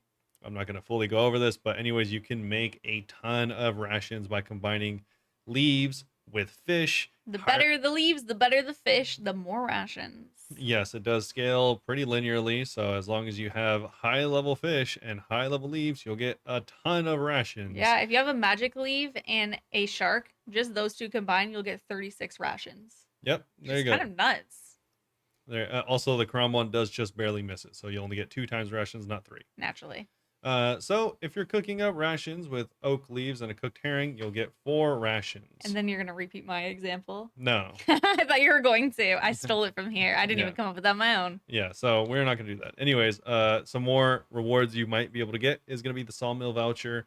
It's stackable and tradable. It's So 150 anima infused bark, and using these vouchers, you'll receive 2 planks for every log that you use at the sawmill or every log that you use with the make plank spell. yeah, this is actually pretty nice. This It is is probably nice. one of the nicest things in my opinion. You get Mm-hmm. 10 vouchers per 150 anima, so it's really only 15 anima And per the anima's voucher. pretty quick to get. I've gotten like a few thousand today. Oh, look, it's the pheasants. Nice, there they are. They have their little chunky bodies just sitting on their nest, and if you Mm. go and try to touch one, they'll stun you. Yeah, random pheasant knowledge Yeah. is their feathers when down are actually so tough that it is harder than a lot of woods, Oh, and or I'm pretty sure harder than a lot of woods. Some people say it's harder than certain metals, I think. And because of that, it is actually very difficult to hunt pheasants good. because the typical bird shot will actually just like essentially ricochet off of their feathers. I love that. You know what I'd Crazy. love even more is if that like wasn't true and you just Yeah. like made that up on the No, spot. yeah, right. I'm just I'm just sending you guys for a I just whirl, wanted to dude. let you guys know a little random fun fact. Pheasants' feathers are as hard as diamonds. Just a fun fact, pheasants came They're- from outer space. So, Also, I feel like since we had Spari and Bird Facts on here, we've been saying Bird Facts every week on accident. oh, I or think we on did last week purpose. too. Anyways, though, vouchers are only consumed if you have space for the planks, so there's hopefully, no accidents that could happen. Mm-hmm. And this does work for make plank, which is actually the reason it's good, That's in my huge. Yeah, you opinion. could just bank stand and do it. Yeah, because then you could just literally bank stand for half as much time, That's so which is nice. really, really nice. Because obviously, time is money, even though yours is probably worth nothing. True. This is the thing that I heard that sucks. Straight It's up sucks. interesting. No, someone did the math. It sucks. Oh, cool. Yeah. So this is Twitcher's gloves. I don't know why it's called Twitcher's gloves. No one is Say how much the streaming. price is too. It is 250 anima infused bark and 25 willow logs noted. It gives you 250 charges, which may seem like a lot. These bird nerd hand warmers, that's what they call Well, them, you really had to say the whole thing. are perfect for nest hunters, and they come fully charged from the forestry shop. With these gloves equipped, you'll have a 10% chance increase to receive any one type of bird nest, including ring, egg, seed, or clue. The standard ones. And this is every time you receive a log, a charge will be consumed. Note that the effect only applies while woodcutting. Not doing So, like birdhouse runs. yeah, so someone did the math, and because this, you lose a charge hmm every time you get a log, hmm regardless of whether you get a nest or not. hmm And because it's a 10% increase, funny enough, the drop chance of a nest is almost exactly 1 out of 250. Really? So what So you're this gonna get like one does, extra nest. it Not actually it gives even. you zero point 0.1 extra nests per glove. I'm not good at math, so I wonder if that's accurate. Because if so, that's kind of funny. Yeah. Uh, so unfortunate. And then you have to go buy a new one once your charges are out. Yep. And then the charges are gone. You have to buy a new one. So Yikes. I just don't see this being worth it. I mean, maybe if you can buy these, it doesn't say I whether mean, it's anima tradable or infused not. bark is really quick to get, Yeah. I mean, but if you buy these for like, I don't know, 1,000 gold, it wouldn't be worth it, but maybe then you well, could I'm the only rationalize way I it. could think of it is if you're an iron and maybe want it for brews, but even like mold would be better. Yeah, even then, it would be better if you just took a break and then went and did your bird's nest every 20 or 30 minutes whenever they're up and then come back. True. Next is this is the last one, Cape Pouch. This costs 2,500 anima infused bark plus 25 noted will logs. If you've already put in the work and reached 99 wood cutting, this reward is for you. So you can use the pouch on your forestry kit and gain the ability to store your cape inside of the kit and benefit from its 10% increased bird's nest chance. So it's kind of like the same but better. Yeah. No charges. You must have the forestry kit equipped to enable this effect. Until I read this and wrote it down earlier, I didn't know that the woodcutting cape had any benefits. Okay. Yeah, I didn't know that, and I had to look it up, and I was like, oh, I need to start looking at what all the capes do. I just get them, do the emote, and put them in my bank forever. Okay. Whoops. Yeah. No. Yeah. Definitely look that up. I should look at mining. There's not probably not any good mining. It's probably just like extra ore. Yeah. Yeah. As for the other thing that actually I think it has a chance to like not deplete them or something like that. What, the cape? The cape, the mining cape. Oh, I don't know. I put I'm it in not the sure. bank. Yeah, I'm not sure. Also, we have Forester's campfires. Mhm. This is the thing we talked about earlier, and it does say you'll gain roughly 50% less XP per hour. Per hour, yeah, but you get a third of the usual XP per log. Yeah. Okay, so we were both thinking of the two different aspects. Yeah. Or yeah, I don't know. I mean, they say it right before. No, I know, but I mean, like, I didn't remember exactly what it was before anyway, so they still could have pulled it at 50. Maybe Yeah, they pulled it at 50 and that person was incorrect, but I have no idea. yeah, I have no idea. Either way, that is really low. It's actually kind of nice, though. I like it. Yeah, I Um, guess. did you want to read like exactly what it? Oh, it doesn't really even say what it is. No, I was like, that's So, all. okay, if you see a campfire out wherever, or not a regular fire, you can use logs on it to turn it into a campfire, and then you can click that and deposit all of your logs at the campfire, or as many as you want. It shows an interface. So right now I'm depositing all, and your character is just like chilling there depositing them. So it's not as much XP, but you can go AFK if you have an entire inventory full of logs and don't want to pay attention, which is nice. Because previously I had just been dropping the logs, which sounds funny. Yeah. Dropping logs. Okay. I just been dropping them on the ground, so it's something for me to do at least. Like, seems more worthwhile. Yeah. But also, I'm 99 in fire making. There's actually no point for me. But if I wasn't 99 in fire making, I would prefer doing that. Okay. Yeah. That's kind of what I was worried about is this kind of just feels like a thing made for like giga lazy mains, Me. which I'm not always, and by always I mean pretty much never a fan of. I don't really like Me. AFK escape. I think it's a lame excuse of a game, but Sorry. yeah, I don't know. It's just like, what do you? I mean, that's all it's going to be used for, right? Bank standing. Like no one in their right mind would do this over Winter Todd or No. regular fire making. No, it's just supposed to be if you don't want to be clicking a bunch. Yeah, But also they have like a little thing where you could go and sit and pretend to drink tea at the fire as well. that's You could cool. rest. It Yeah, doesn't do anything like it because they used removed the to. T from the Dude, I game. was like so. I remember when I made the video for Forestry Part 1 and I was reading about Part 2 and I was dreading having to make a video because I was like, dude, this tea stuff just seems so annoying. Yeah, now that that's fixed. It's out of the game. Yeah. Anyways, though, that is most of the changes. There are some small tweaks in quality of life stuff. All the items we talked about have been added to the collection log, so make sure to do that if you are a collector. All versions of the Forester kit, log basket, and forestry basket can now be stored in the player-owned house, so shout out to the UIMs. All leaves are now stackable. It's funny it Mulch wasn't. now has different inventory icons, which change depending on how many mulch you have, which is nice because Dude, that was a nightmare. I didn't know so many times I'd be like, I don't know if I actually clicked it, and I would click it again and it would just mess up my entire Yeah, recipe. if I clicked it and I was like, I don't know, I'll just click it a bunch of times, and I was like, I guess I'll just lose It's on this so one. funny because I literally noticed that earlier today because I saw that the icons were changing and I was like, yo, am I just like really dumb? How did I never notice these were changing? And Yeah. it just hadn't been implemented before. This is cool. I like the idea of this. The struggling sapling event now gives farming XP based on farming level and the potency of the mulch. Makes sense. Yeah, does make sense. And lastly, we've added a feature which lets you withdraw logs from the log basket and forestry basket straight into your inventory. To do so, simply check your basket. If you prefer, you can still use the basket on a bank booth to empty them into your inventory or use them on the bank interface to empty them there. It's Don't know crazy why you because prefer that. didn't they say like this is technologically like impossible whenever everyone was complaining about it? They're Yeah. like, "Oh, we can't have you guys just dumping stuff straight into the bank. I I don't don't remember. so much back end stuff." God, like, That sounds like something that would maybe be said though. yeah, I was like, "Okay, that's Yeah. it's not that serious."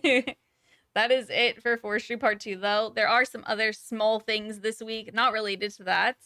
An active spellbook swap is now canceled at the beginning of LMS, and the change option now works on the cobweb cape and transforms it into the more familiar web cape. I didn't Yeah. even realize that you could change it. I never changed it. A lot of people were complaining because they're like, "We really just wanted the regular web cape. I like the cobweb. Oh, I don't know what the web one looks like, to be fair. It just looks more like a I was cape imagining and like not black transparent." with, yeah, I like the transparent part of it. Yeah.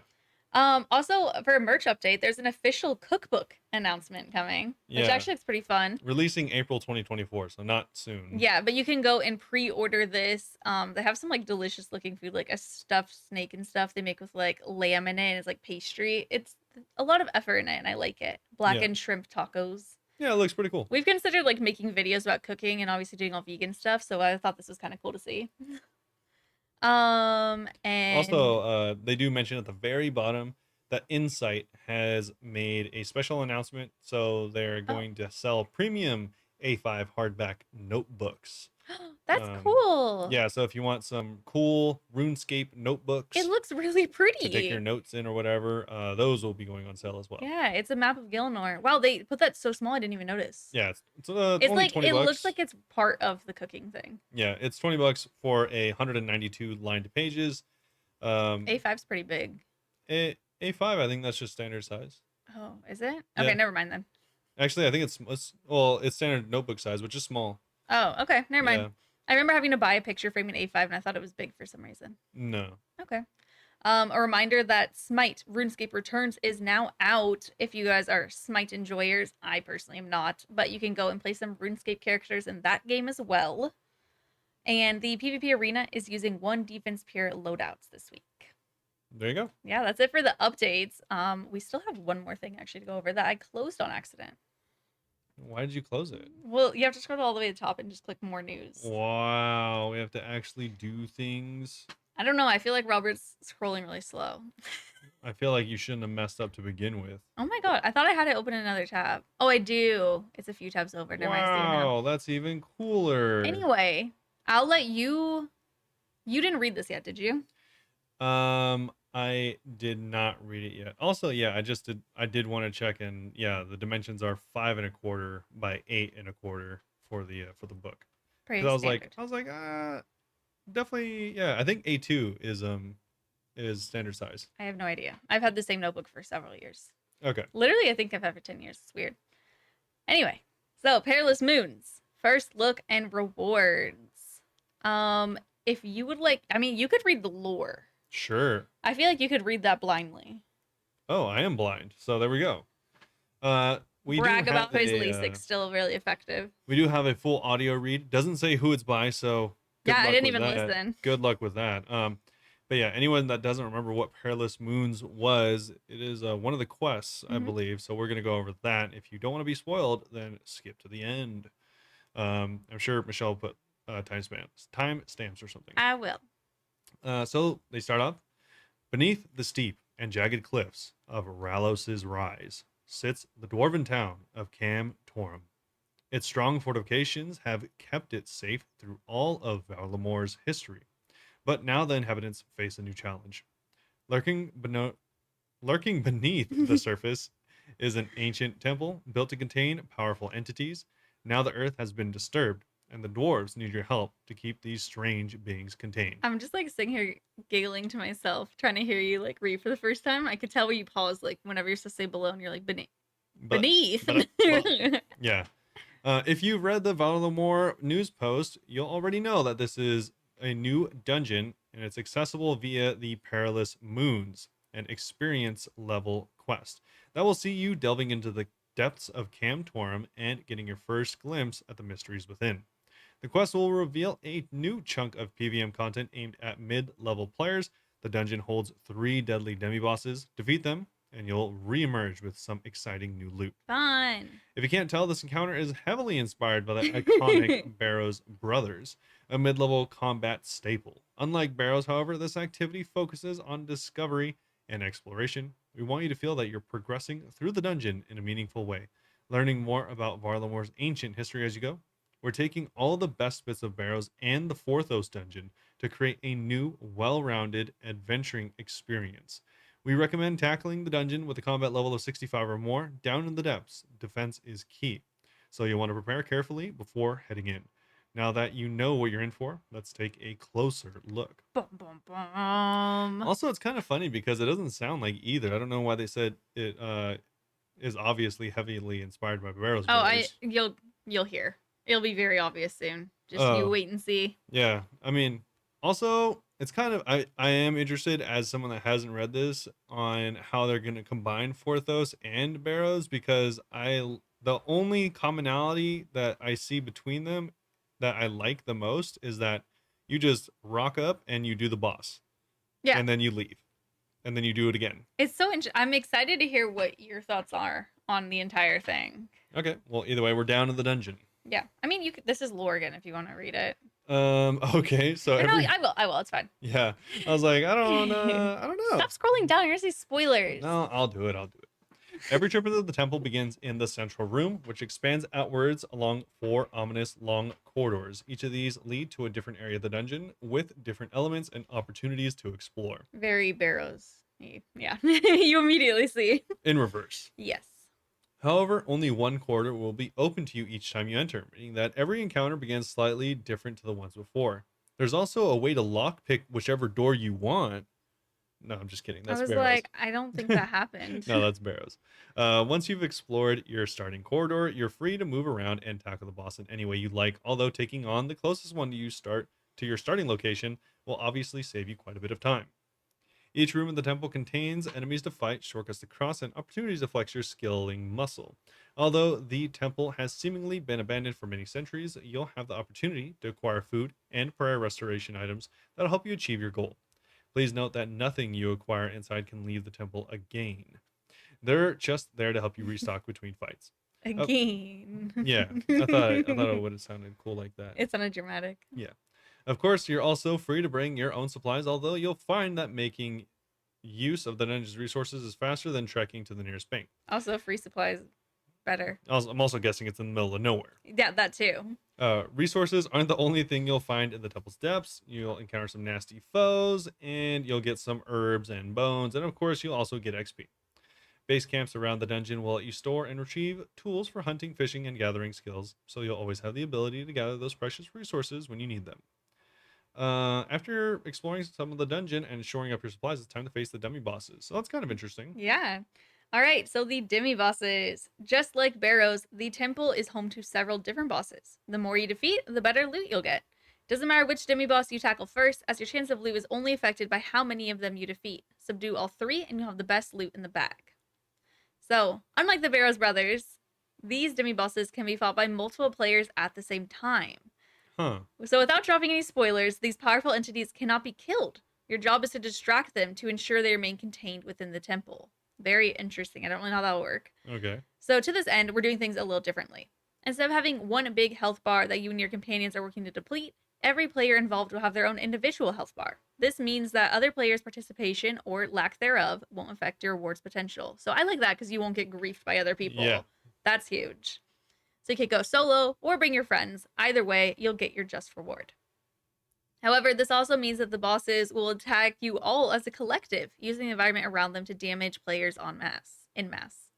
You'll need to stay alert to avoid taking damage.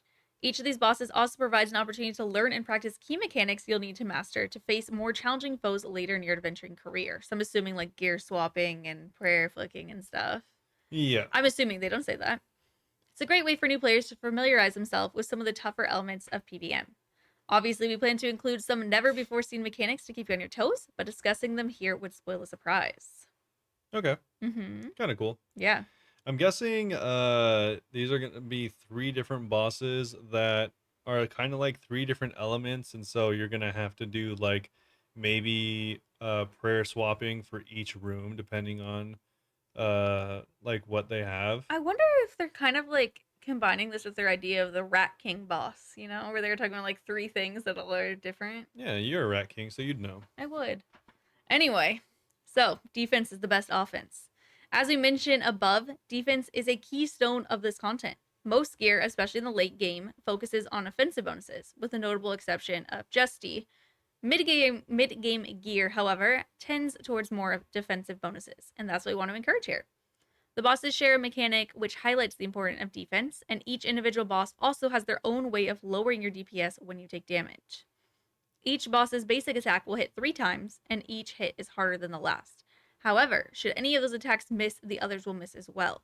That means that to preserve your DPS, you'll need to have a strong defense. Below, we've got some very rough examples of how this might shake out different gear. If you go and click that, like, I don't really know if I want to. You know how I feel about percentages? Oh, Yeah. it's a chart with Will you numbers. say it? Um, yeah, so they're saying below we got some rough examples of how this might shake out with different gear. Want to stress that these numbers are not final, but they just want to show how important defense will be. So, like she said, each boss will attack 3 times.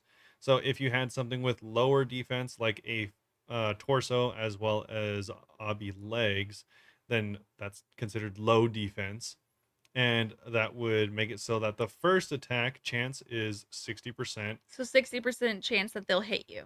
Yeah, Oh. and then 36 and then 21. I read it really weird. I was Yeah, like, okay. and the damage does ramp up considerably, doubling every time. Mm-hmm. So your chance is almost halved every time, but the damage is just straight up doubled. So Yeah. you'll take 10 damage the first time, 20, and then 40. But the 40 does have a fairly low chance to hit, especially if you are wearing the high defense armor, which in this case is Barrow's armor. But do you really want to risk that RNG Yeah, maybe, on the because hardcore? that is a lot of armor, or that is Mm-hmm. a lot of damage. So I don't know. Barrow's armor is high defense, and it's saying that you have a 40% chance of getting hit the first time, and only a 6% chance of getting hit the third time. So really low. I wonder what it Mm-hmm. would be like with Justy, like 0%, like Yeah, I one mean, this is percent. the mid-level thing. Yeah. Um, as you can see, the higher your defense, the better you'll fare. But this is just how much damage you're taking. But I mean, obviously, if the boss just, well, I guess the boss doesn't die. It depends on if the boss just stops hitting you or I'm not. curious how the not dying thing will work if it's going to be too skilly, then people will complain because they do say you're going to be flexing your skills. I think it's gonna, well, I think the dying concept will just be like Temporos, where You you subdue you it. subdue it. Yeah. Yeah. Um, yeah. I don't know. I think it's okay. I think the only thing I don't like, which is maybe something they didn't think about, or I mean, clearly they might have because Barrow's armor is on here, but this is like so similar to Barrow's, and then Yeah. they're all like, "Oh, we expect not expect maybe, but it's highly likely you've already been to Barrow's quite a few times at this point," and then they want you to come over and I mean, if you want to perform what they think would be the best, you'd already have done quite a bit of Barrows. I consider this to be a step up past Barrows before other bossing. Yeah, maybe. Yeah. The thing is, I just worry about like if you did a like 1,000 KC at Barrows or something, and then like Hmm. came over here and you're like, oh, this is like kind of the same thing. Well, we're going to It go might over be the annoying. rewards. The rewards are Yeah, different. yeah. No, Oh, obviously. we skipped a paragraph. They did say that after you subdue one demi boss, it's up to you if you want to tackle the remaining two, but you could also just go straight for the loot if you want. So you're likely to get more uniques the more that you kill, but you don't have to. Also, kind of like just like Barrows. If you Just like want, you Barrows. could just go straight to the chest. Yeah. Moving on to some rewards. Before we get our greedy little goblin hands on the rewards, we just want to stress that we're going to try something new and experimental here. So it's So, gonna suck. bear with me. No, I'm just kidding. Those dinosaurs who played before Barrows launched will remember that before the Barrows entered the scene, weapons only ever did damage. Their unique weapons were the first to include their own special mechanics. This shook up the combat scene for decades, well, 2 of them to come, and we want to do something similar with these rewards. Additionally, the armor sets we're about to present break the mold significantly. We're really keen to hear your thoughts on this, so read carefully and let us know what you think. They do say that all of these sets only trigger their set effects and a weapon's special attack when wearing the entire set. So So there that's just is like Barrows. no flexibility here. Yeah. Like me, Um, whenever I've gone to Galwar Dungeon with Guffins and I realized I forgot like the skirt. yeah, so the Doesn't do first anything. one is going to be called Blood Rager set Yeah, or Blue Dragger. Who I, knows? I guess. I'll read about it and you can go over the stats a little. Uh, Is that cool? we could just break it down easily because there's a lot of numbers. No, go over some of it. You know, you're better at pointing out the highlights for the stats. I look at the stats table and I feel like it's too much for me. Okay, Yeah. we can go along with that, but you have to be the first one to pronounce the name of this weapon. Oh god, I said it in my head and I was like, Anyway, drawing power from the angriest phase of the moon, the Blood Rager set evokes memories of ancient blood first. bloodthirst in the wear, Nice. causing them to rip and tear through low-level defense targets and a devastatingly ferocious attack. Here we go. Here we go. The dual Macahoodle. Macahoodle. Dual macaronis, dude. Macahoodle. Macahoodle, dude. Oh my god. Macua Hoodle. How's it not Hoodle? Howdle? Hoodle.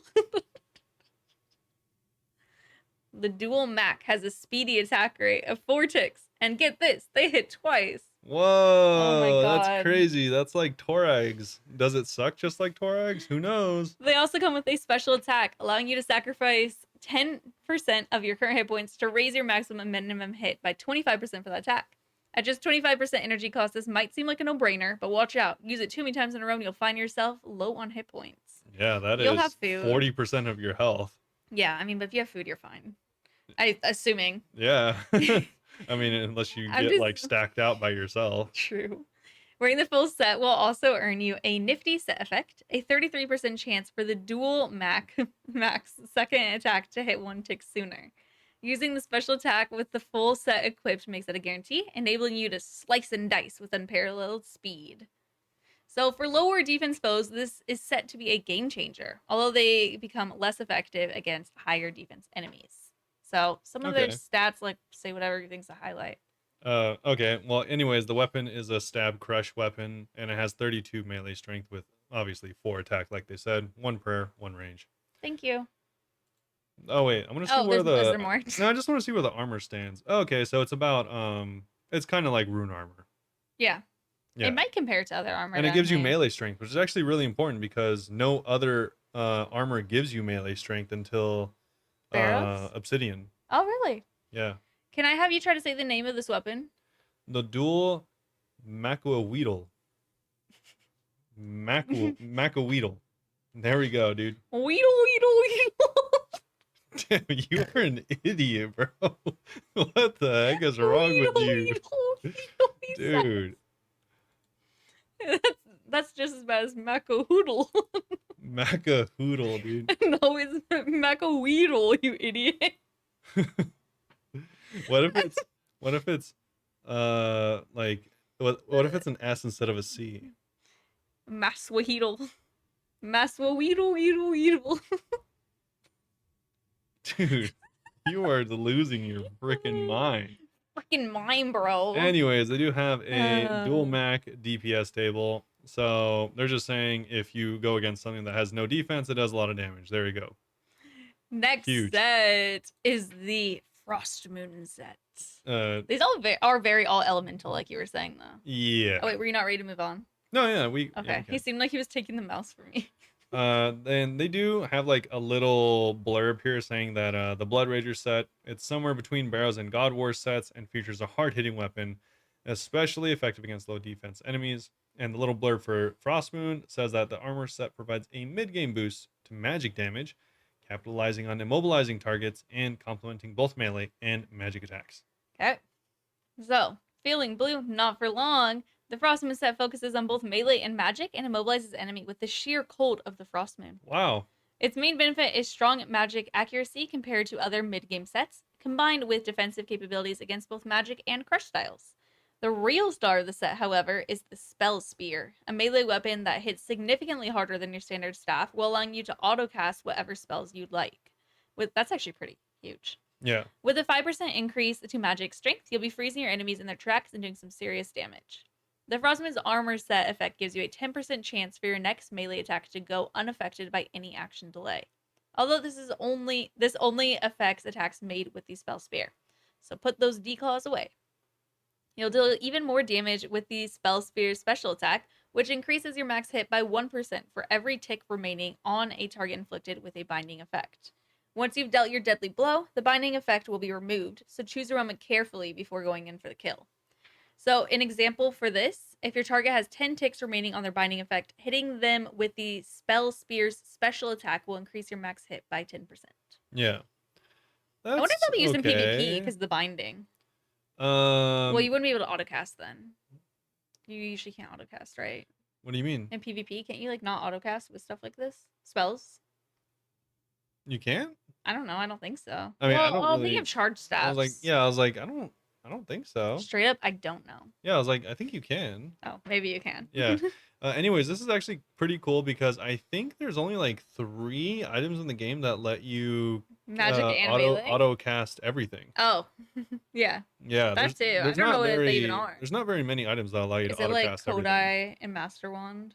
Well, that's the same item essentially. But True. um, I I don't even know if the Kodai does. I think the Master does, but I'm assuming the Kodai would. yeah, I remember I looked it up before and it wasn't very many. It was like less than a handful unless something has changed that I forgot. Yeah. But yeah, pretty cool. It does seem nice. It is a slow attack at 5, range of 1 obviously for melee, and then a 5% magic strength like they mentioned, 71 melee strength, so it's actually pretty high.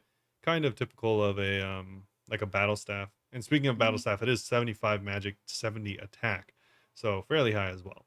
That's to wield it, yeah? Yeah, and it's a 50% special attack um use. Yeah. So, yeah, you'll only be able to use it twice. I'm so confused about like the mage and the melee because even like describing the outfit, they say the names. They say a hood, a chest plate, and then robe legs. It's Yeah. so it just sounds like some crazy gear. Yeah, it does seem pretty cool. I could see Yeah. this having a lot of use in like well, maybe not a lot of use, but I could see it having use in PvP. Mm-hmm. Yeah, cuz The first thing I thought was PvP because they were talking about binding spells. yeah, and the bonus for the set actually does give you melee strength per each item, not anything else. Mm-hmm. Just the magic offensive accuracy as well as melee strength, which is weird. Yeah. I don't know how you're gonna do the melee attack though. Oh, they don't have that other little thing that they have for the first one. Yeah, They don't have the DPS thing. I wonder. Yeah, how do you? Is it like It seems like it's is it a both. magic melee weapon? Yeah, they say. I mean, my impression was that you mobilize them with magic and then you use the melee when they're mobilized. Yeah, That's my impression. I'm just wondering how do you swap from your autocast spell to melee? Do you just turn off autocast? That's a good question. They don't even specify. No, they don't. It says, yeah, I don't know. That'll be interesting to see. I don't really see too I many don't uses of know it, what but is melee and magic combined, so I'm very curious about this will affect the yeah. game. Either way, pretty interesting. I could Hmm. see the special attack actually being fairly strong. I mean, 1% for, so I mean, how long is a bind? I think like 10 seconds. Yeah. It might be more, it might be less. I wonder what People they, always freeze me, they don't really bind me. yeah, like how long is an entangle? Because I think entangle lasts quite a while. Entangle. Yeah, entangle OSRS. OSRS. He was typing with one finger and I was like, please. It's 24 ticks or 14 seconds. That's actually a lot. Yeah, that's kind of a long time. So, I mean, that's still not a ton of damage. That's 14% extra If you're damage. wearing Swamp Arc armor, it will last 30 ticks, 18 18 seconds. seconds. That you're dead. The thing is, you You're have dead. to, in order to use the spear correctly, you have to have the whole, The whole outfit, the yeah. whole So you can't outfit. be wearing the Swamp Arc. Yeah, unfortunate. That's interesting. Yeah. Really curious how that one's gonna go. It doesn't sound like something that I'd really use, but we'll see like how the metas evolve over Yeah, time. snare is 13 seconds with swamp bark, so also not as good. Hmm. Yeah. Either way, that'd be like, yeah, 14% extra damage. So I guess that's That's good. really big. Yeah. I don't know. I feel like that'll be kind of niche. But Yeah, we'll see. I mean, it might be useful at the boss though. yeah, I could see the weapon being good, even just used by itself The potentially. special attacks and the special effects won't work if it's used alone. No, just the stats. That's what I mean. Just the Oh, stats. okay, yeah. Yeah. I could see that being good. If it's one-handed, I don't know. Hmm. Because it's like a spear. Spears are one-handed, but like if it requires two hands because it's a staff, kind of, then maybe it's not as good. I don't know. We'll see. Yeah. Next in finally is the Eclipse set. So the next up on our celestial journey is to the all-consuming maw of the Eclipse. This set combines the sharp sting of the arrow with up close and personal melee carnage as you burn your foes and consume the fire to unleash a devastating flurry of flames. Oh, and they do say that this gear provides a lower level alternative to the blowpipe alongside a new stackable effect. Wow. Yeah, that's kind of interesting. So, like the Frost Moon, this is also a hybrid set. Eclipse combines great range accuracy and melee strength to create a deadly offense at the cost of its defensive capabilities. How do you say the name of the weapon? This set includes the Eclipse Etzlotl. I It's Laddle. Nope, I just said the same thing. I just sound like a little goat bleeding. The same thing over and Yeah. over again. It's Ladle. Or What do you say? is it addle addle? Addle addle. That sounds goofy. No, it's just ATL ATL. The Great Eclipse Addle Addle. A new ranged weapon with an attack speed of 4 or Yeah. 3 on rapid. I think it might just be at I'm gonna Laddle. look up all these words later and see if they're real. Because I don't. Do you think that they're just messing with Yeah. us? I think it's just at They're Laddle. like, let's embarrass everyone who streams or has a podcast and make them say this made up word. Or is it a tloddle? It's Laddle. I don't know. Anyway, It's fast, yeah. yeah. 3 on rapid. So the set effect gives the wearer a 20% chance to inflict burn, a new effect that would cause the target to suffer 1 point of damage every 4 ticks for 40 ticks, a total of 10 base damage. However, the set effect can be stacked up to 5 times to rack up even more damage over time. So 50 damage over 40 ticks. Woo, woo, woo, woo, Whoa, woo. that's actually a lot. I mean, it does attack pretty fast. So if you get lucky and get 5 hits in a row that all stack, I mean, I guess that's a lot of damage. Yeah. The Addle Addle special attack costs 50% special attack energy and consumes any remaining burn damage on the target to increase your max hit by that number and your minimum hit by half of that number. While it is a massive boost, we have capped it to an additional 50 damage because we don't want you setting the world on fire. Yeah, this could be actually really nuts for PvP. Yeah, I was like, why does a lot of this sound like very good for PvP? Yeah, this could be, because I mean, if you do have 50 extra damage, then I mean, you could just like, spec someone out with this back to back with like a god It could be sword or good for something. people learning PvP. They won't have like declaws and stuff. Yeah, I mean, this will probably be cheap. So, Yeah. Anyways, yeah. So the Eclipse Adalal is Weedle, weedle. 3 attack rate, 3 attack rate with a 5 range, so fairly close range. 32 melee strength, no range strength. Interesting. It's a partly ranged weapon. It's a ranged weapon, but it gives melee strength. So I don't know if you can hit with this as well. Well, it's another combo. Yeah, so it's got 87 range accuracy, which is actually fairly high from what I recall. Mm-hmm. The target must be burned and within melee range for you to use your special attack. Cool. So that's probably where the melee strength comes from. Yeah. And then you can do up to an additional 50 damage, so no giga damages. And then Searing Blows can only be activated when wearing the full set of the Eclipse armor. Awesome. As far as the armor goes, it is a little bit worse than things like Rune. It's specifically good against Crush and Magic, kind of similar to the last set of gear, which makes me think no one's going to use the last set of gear. I mean, depends what you want to attack with. This one seems like it has more defenses than the last one. Yeah, it's way more defensive. The other one's more offensive. How so? I mean, look at the defense stats. For example, the chest plate says 5128. Scroll down. Yeah, 5128 for the Frost one. This one is 15, 18, 57, 55, 32. It has more all around defensive stats. This is why I don't like talking about stats, because I don't think I'm looking at the right stuff. Yeah. Okay, just for reference. Just let me not talk. Just for reference, the chest plate for the Eclipse set has 57 and 55 Crush and Magic defense. Mm-hmm. The Frost Moon set is 51 and 28. So I don't know how the Frost Moon set's more defensive. No, I'm saying that the new one is more defensive. Yeah, no, that's why I was saying I don't know why you'd wear the other one. I don't know. Because this one's just straight up better. Not only does it have that, it also has other defenses as well. But I mean, obviously it only gives you range bonuses. So I mean, it depends what you want to attack with, really. Yeah, if your magic accuracy is really high with the other one and you're doing magic, then obviously you would wear that. It's not as compelling as the set, in my opinion. Okay. Next is Bladed Moon. There's more. Holy dude. This is the last one. This is like an unlimited amount of gear here. This is the final reward, and this one is actually untradeable. It combines offense and defense to create a new weapon, the Bladed Moon. Whoa. Blade. That's cool. This offhand weapon combines offhand, by the way, combines the defensive capabilities of a shield with the offensive power of a defender. Defensively, it has similar stats to the Mithril Kite Shield. Offensively, it provides some increase to stab, a higher slash bonus than any existing defender, and 1 less melee strength bonus than the Dragon Defender. Kind of all over the board there. To acquire this new weapon, you'll need to combine Blood Eclipse and Blue Moon Spikes obtainable from each of the 3 bosses. I like when drops actually require something from each boss like that.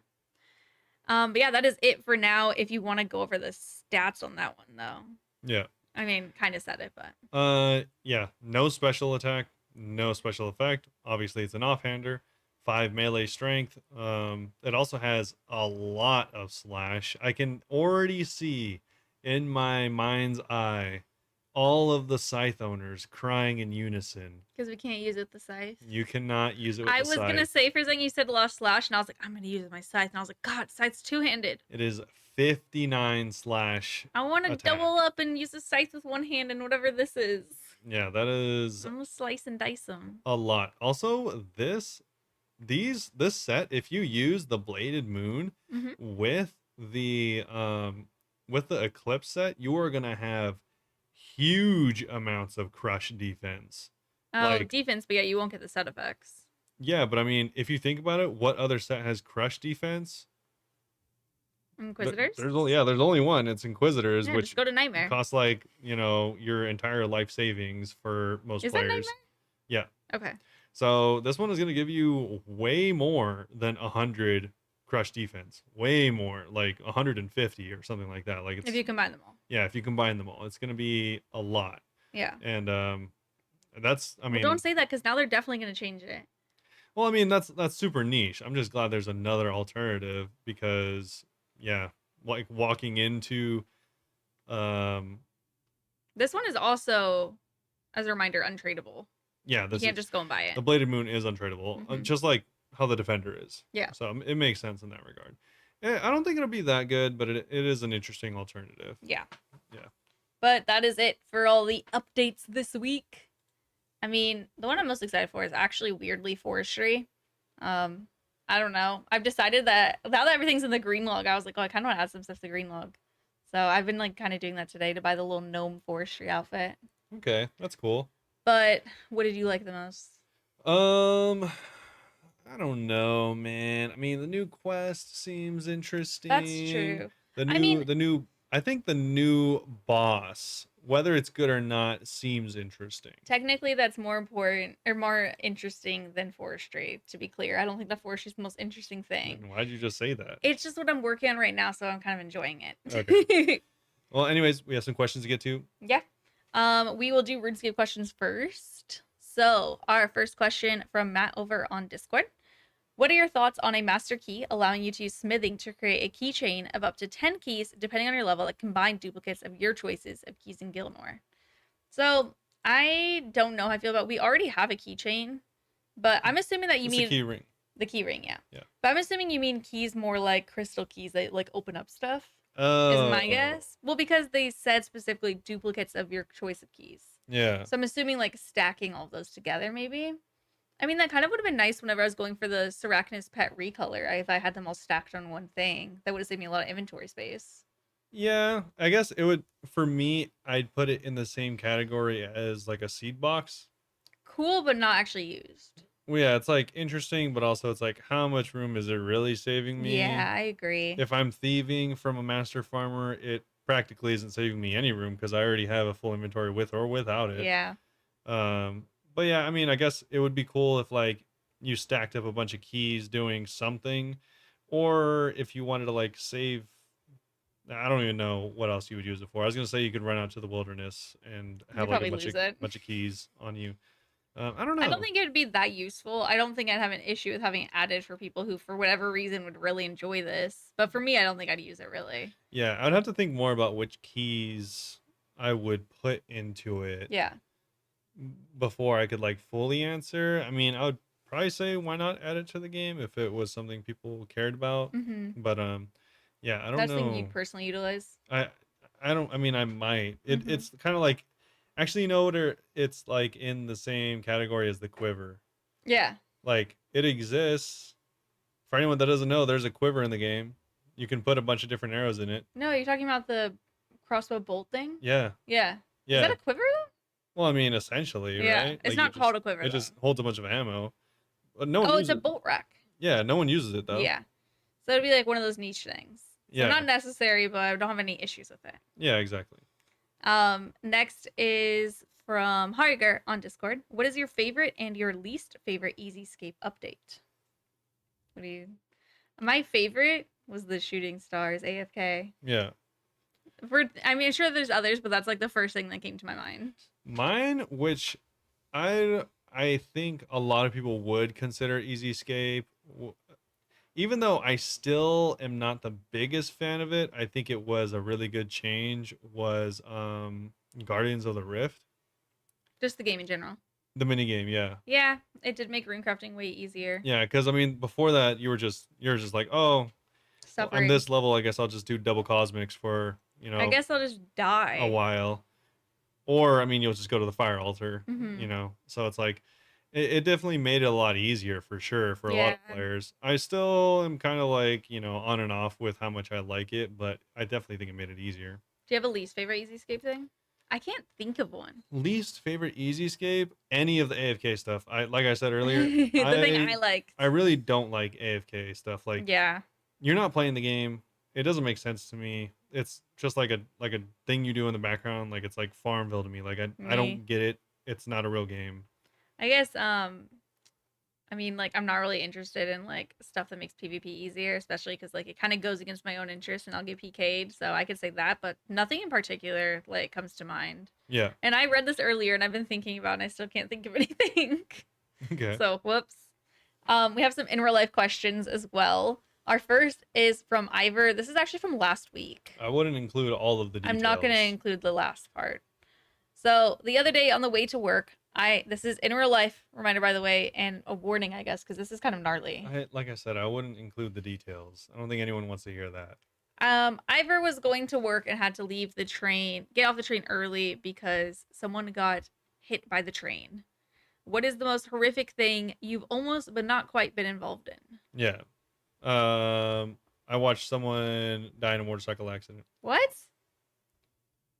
Well, I didn't watch it, but I was like about to be there, able to watch it. Like it was like You pulled up after it the happened. person was still there. They died? Oh yeah. Ugh, that's sad. Jesus. I was in a car, so I just drove by. But yeah, that person was not. Did you see them? What do you mean? Like you saw the person dead? Yeah, I told you they were lying there. Are you listening? That's horrible. I don't want to hear that. Ew. Well, yeah, this isn't happy stories. Thanks a lot, Ivor. But also, I mean, similar to that, it wasn't as close. I was like driving once and I was stuck in traffic for like 2 hours, and it's because like a car had like flipped across like 3 lanes and stuff. But I don't think that they died. I don't know if they didn't die, but I don't know if they died. And then another time, like whenever I was first learning how to like kind of drive, I remember driving my dad's truck back home, And I killed someone. and it could have been me. And I was just like going straight, and it was like kind of through the suburbs, and but like on the outskirts, where you could kind of go faster, like 40 miles per hour. Sure. Anyway, I was going straight. There was stop signs like all over the place on the streets I was going past, and a truck ran a stop sign and almost T-boned me, and I was so shocked. I like had to turn off the music, and I was just driving in silence the rest of the drive. And I got home and I called my mom and I started crying because it freaked me out so bad. They were an Okay. idiot. They were Nice. dumb. All right. Anyways, You hate my stories. no, that was cool. Um, Someone had a response to that though. Matt had a response to Ivor's question. So I don't know if this counts, but I was in a car on a highway during a huge storm once. The street was icy and the driver was an idiot and drove too fast. On one turn, we slid, spun 2 to 3 times, slammed against the wall, separating the lanes in the middle of the highway. The car was dead, smoky, and flaming, and there's a massive storm. We got out of the car, but the snow and wind immediately stopped the smoke and fire. The bad news, the storm was awful, and we froze waiting for the ambulance so bad that I got freeze burns. The good news, no one was hurt, the car wasn't mine, and now I know I don't want to drive. I There you think go. that definitely counts. I like how you're like, I don't know if this counts. Got into a serious car accident. Yeah, I guess so. um, and then our next question, our in real question, is actually from Matt. So, how many keys are on your keychain? I have 5. My apartment building, apartment door, mailbox, key for the safe inside my apartment, and my bicycle lock key. Yeah, Um, I have 6. I counted. I have 3. Shoot, counting your car? That's not on my keyring. Oh yeah, he doesn't have it on his keyring. Weirdly, Not weirdly strange. at all. You can, if you tug on your keyring, you can ignition your car. Whatever. Yeah, that is the thing that Sounds made actually up. happens. So that's why I do not keep my key on my So key what are ring for my yours? car. Apartment, mail. Apartment mail, gym, You have to have a key for the gym or for your locker? my lock. Oh, okay. Mine, I have two for our apartment, weirdly. Whenever we first moved in, I gave Robert's mom and one of my sisters a key to our apartment just in case of emergencies, and then I had like laundry keys made. I don't know which one of them it is, but one of them I actually gave our laundry key, and I kept the apartment key. So I have two of them. And then my mail key to get to my car, I have a key, my car itself. And then like I have a random key on it that I have no idea what it is, but I'm kind of scared to like get rid of it in case one day I need a key and I'm like, "Oh my god, that was it." There you go. So it's kind of just sitting there. Okay. That's fun. Hariger said that he has a mailbox key, apartment building, apartment door, apartment cellar, bicycle lock, gym locker, work cabinet, and base Bats bass case. base All my base basses. case. So that's like 8, 9 keys. That's a lot.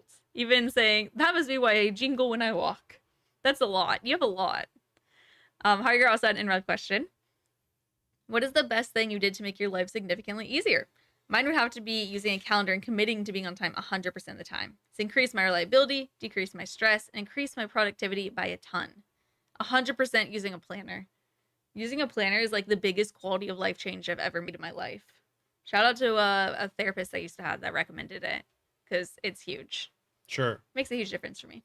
How about you? Okay. Mine, I guess, is also time related, but not in. Oh, I've never really liked writing down my days. I feel like Yeah, it's we've kind tried to of. get him a planner before, but he didn't commit to it like I do. It just feels like a waste of time, mostly for Mm-hmm. me, because like I generally know what to expect in the coming days, unless it's like something I don't really think about, and then obviously I'll forget it. But for the most part, mine is having things like staples in your schedule, like things Okay. that you do regularly and that you can rely on. It like makes it a lot easier for me to stay like regular with certain things. Oh, So like in a like routine. yeah, like having a routine that is like a good routine. So and Mm-hmm. I'll combine things. So for instance, like I'll remember to take my daily vitamins because I take it after I'm done at the gym. Or Yeah. yeah, stuff like that in general, or like, oh, I wake up and then I start like reading. And then after I'm done reading, then I'll like get ready for work. While I'm getting ready for work, I like make food. And so it's like Having a schedule's nice. yeah, because of that, like I know what to expect. I'm not all like, oh, what am I gonna be doing today? Like, do I have to have this Yeah. ready? It's like I know exactly what the first like 5 hours of my day are gonna be, Mm-hmm. which helps me prepare for them the day before and stuff like that, like mentally and everything. True. Okay. That's a good Yeah, one. so it's kind of helped with like everything that you guys have said as well. Like, Yeah. I know all of ours are kind of like related to our time. It yeah, because I mean, helps a lot. I mean, that's obviously you only have 24 in a day, it so doesn't feels like so much less. yeah, I literally don't know what I do all day. But anyway, if you guys want to ask us any questions, you can. Why am I doing this thing? This is usually what you say. yeah, I don't Do know, you it's want to kind take of it weird. over? No, you can do it. Okay. If you want to ask us any questions, you can our Discord at discord.gg/boonbape, or you could ask us on any of our socials. Robert, what are all of our socials? They're all Bunebape. If you don't That's find it not true. there, then we're not there. Okay, well, I'll say it then. So Twitter and TikTok are Bunebape OSRS. Instagram, YouTube, and Twitch are all just Bunebape.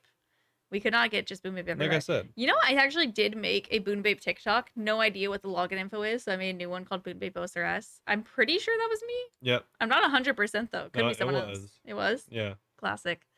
So yeah, go check those out. I stream 5 days a week at twitch.tv/Boonbape, and I've been raiding a lot lately. So come and join me on some raids. Yep. So hopefully you check us out. Hopefully you enjoyed it. And if you did, we'll see you all. Very soon. Bye Bye bye. bye.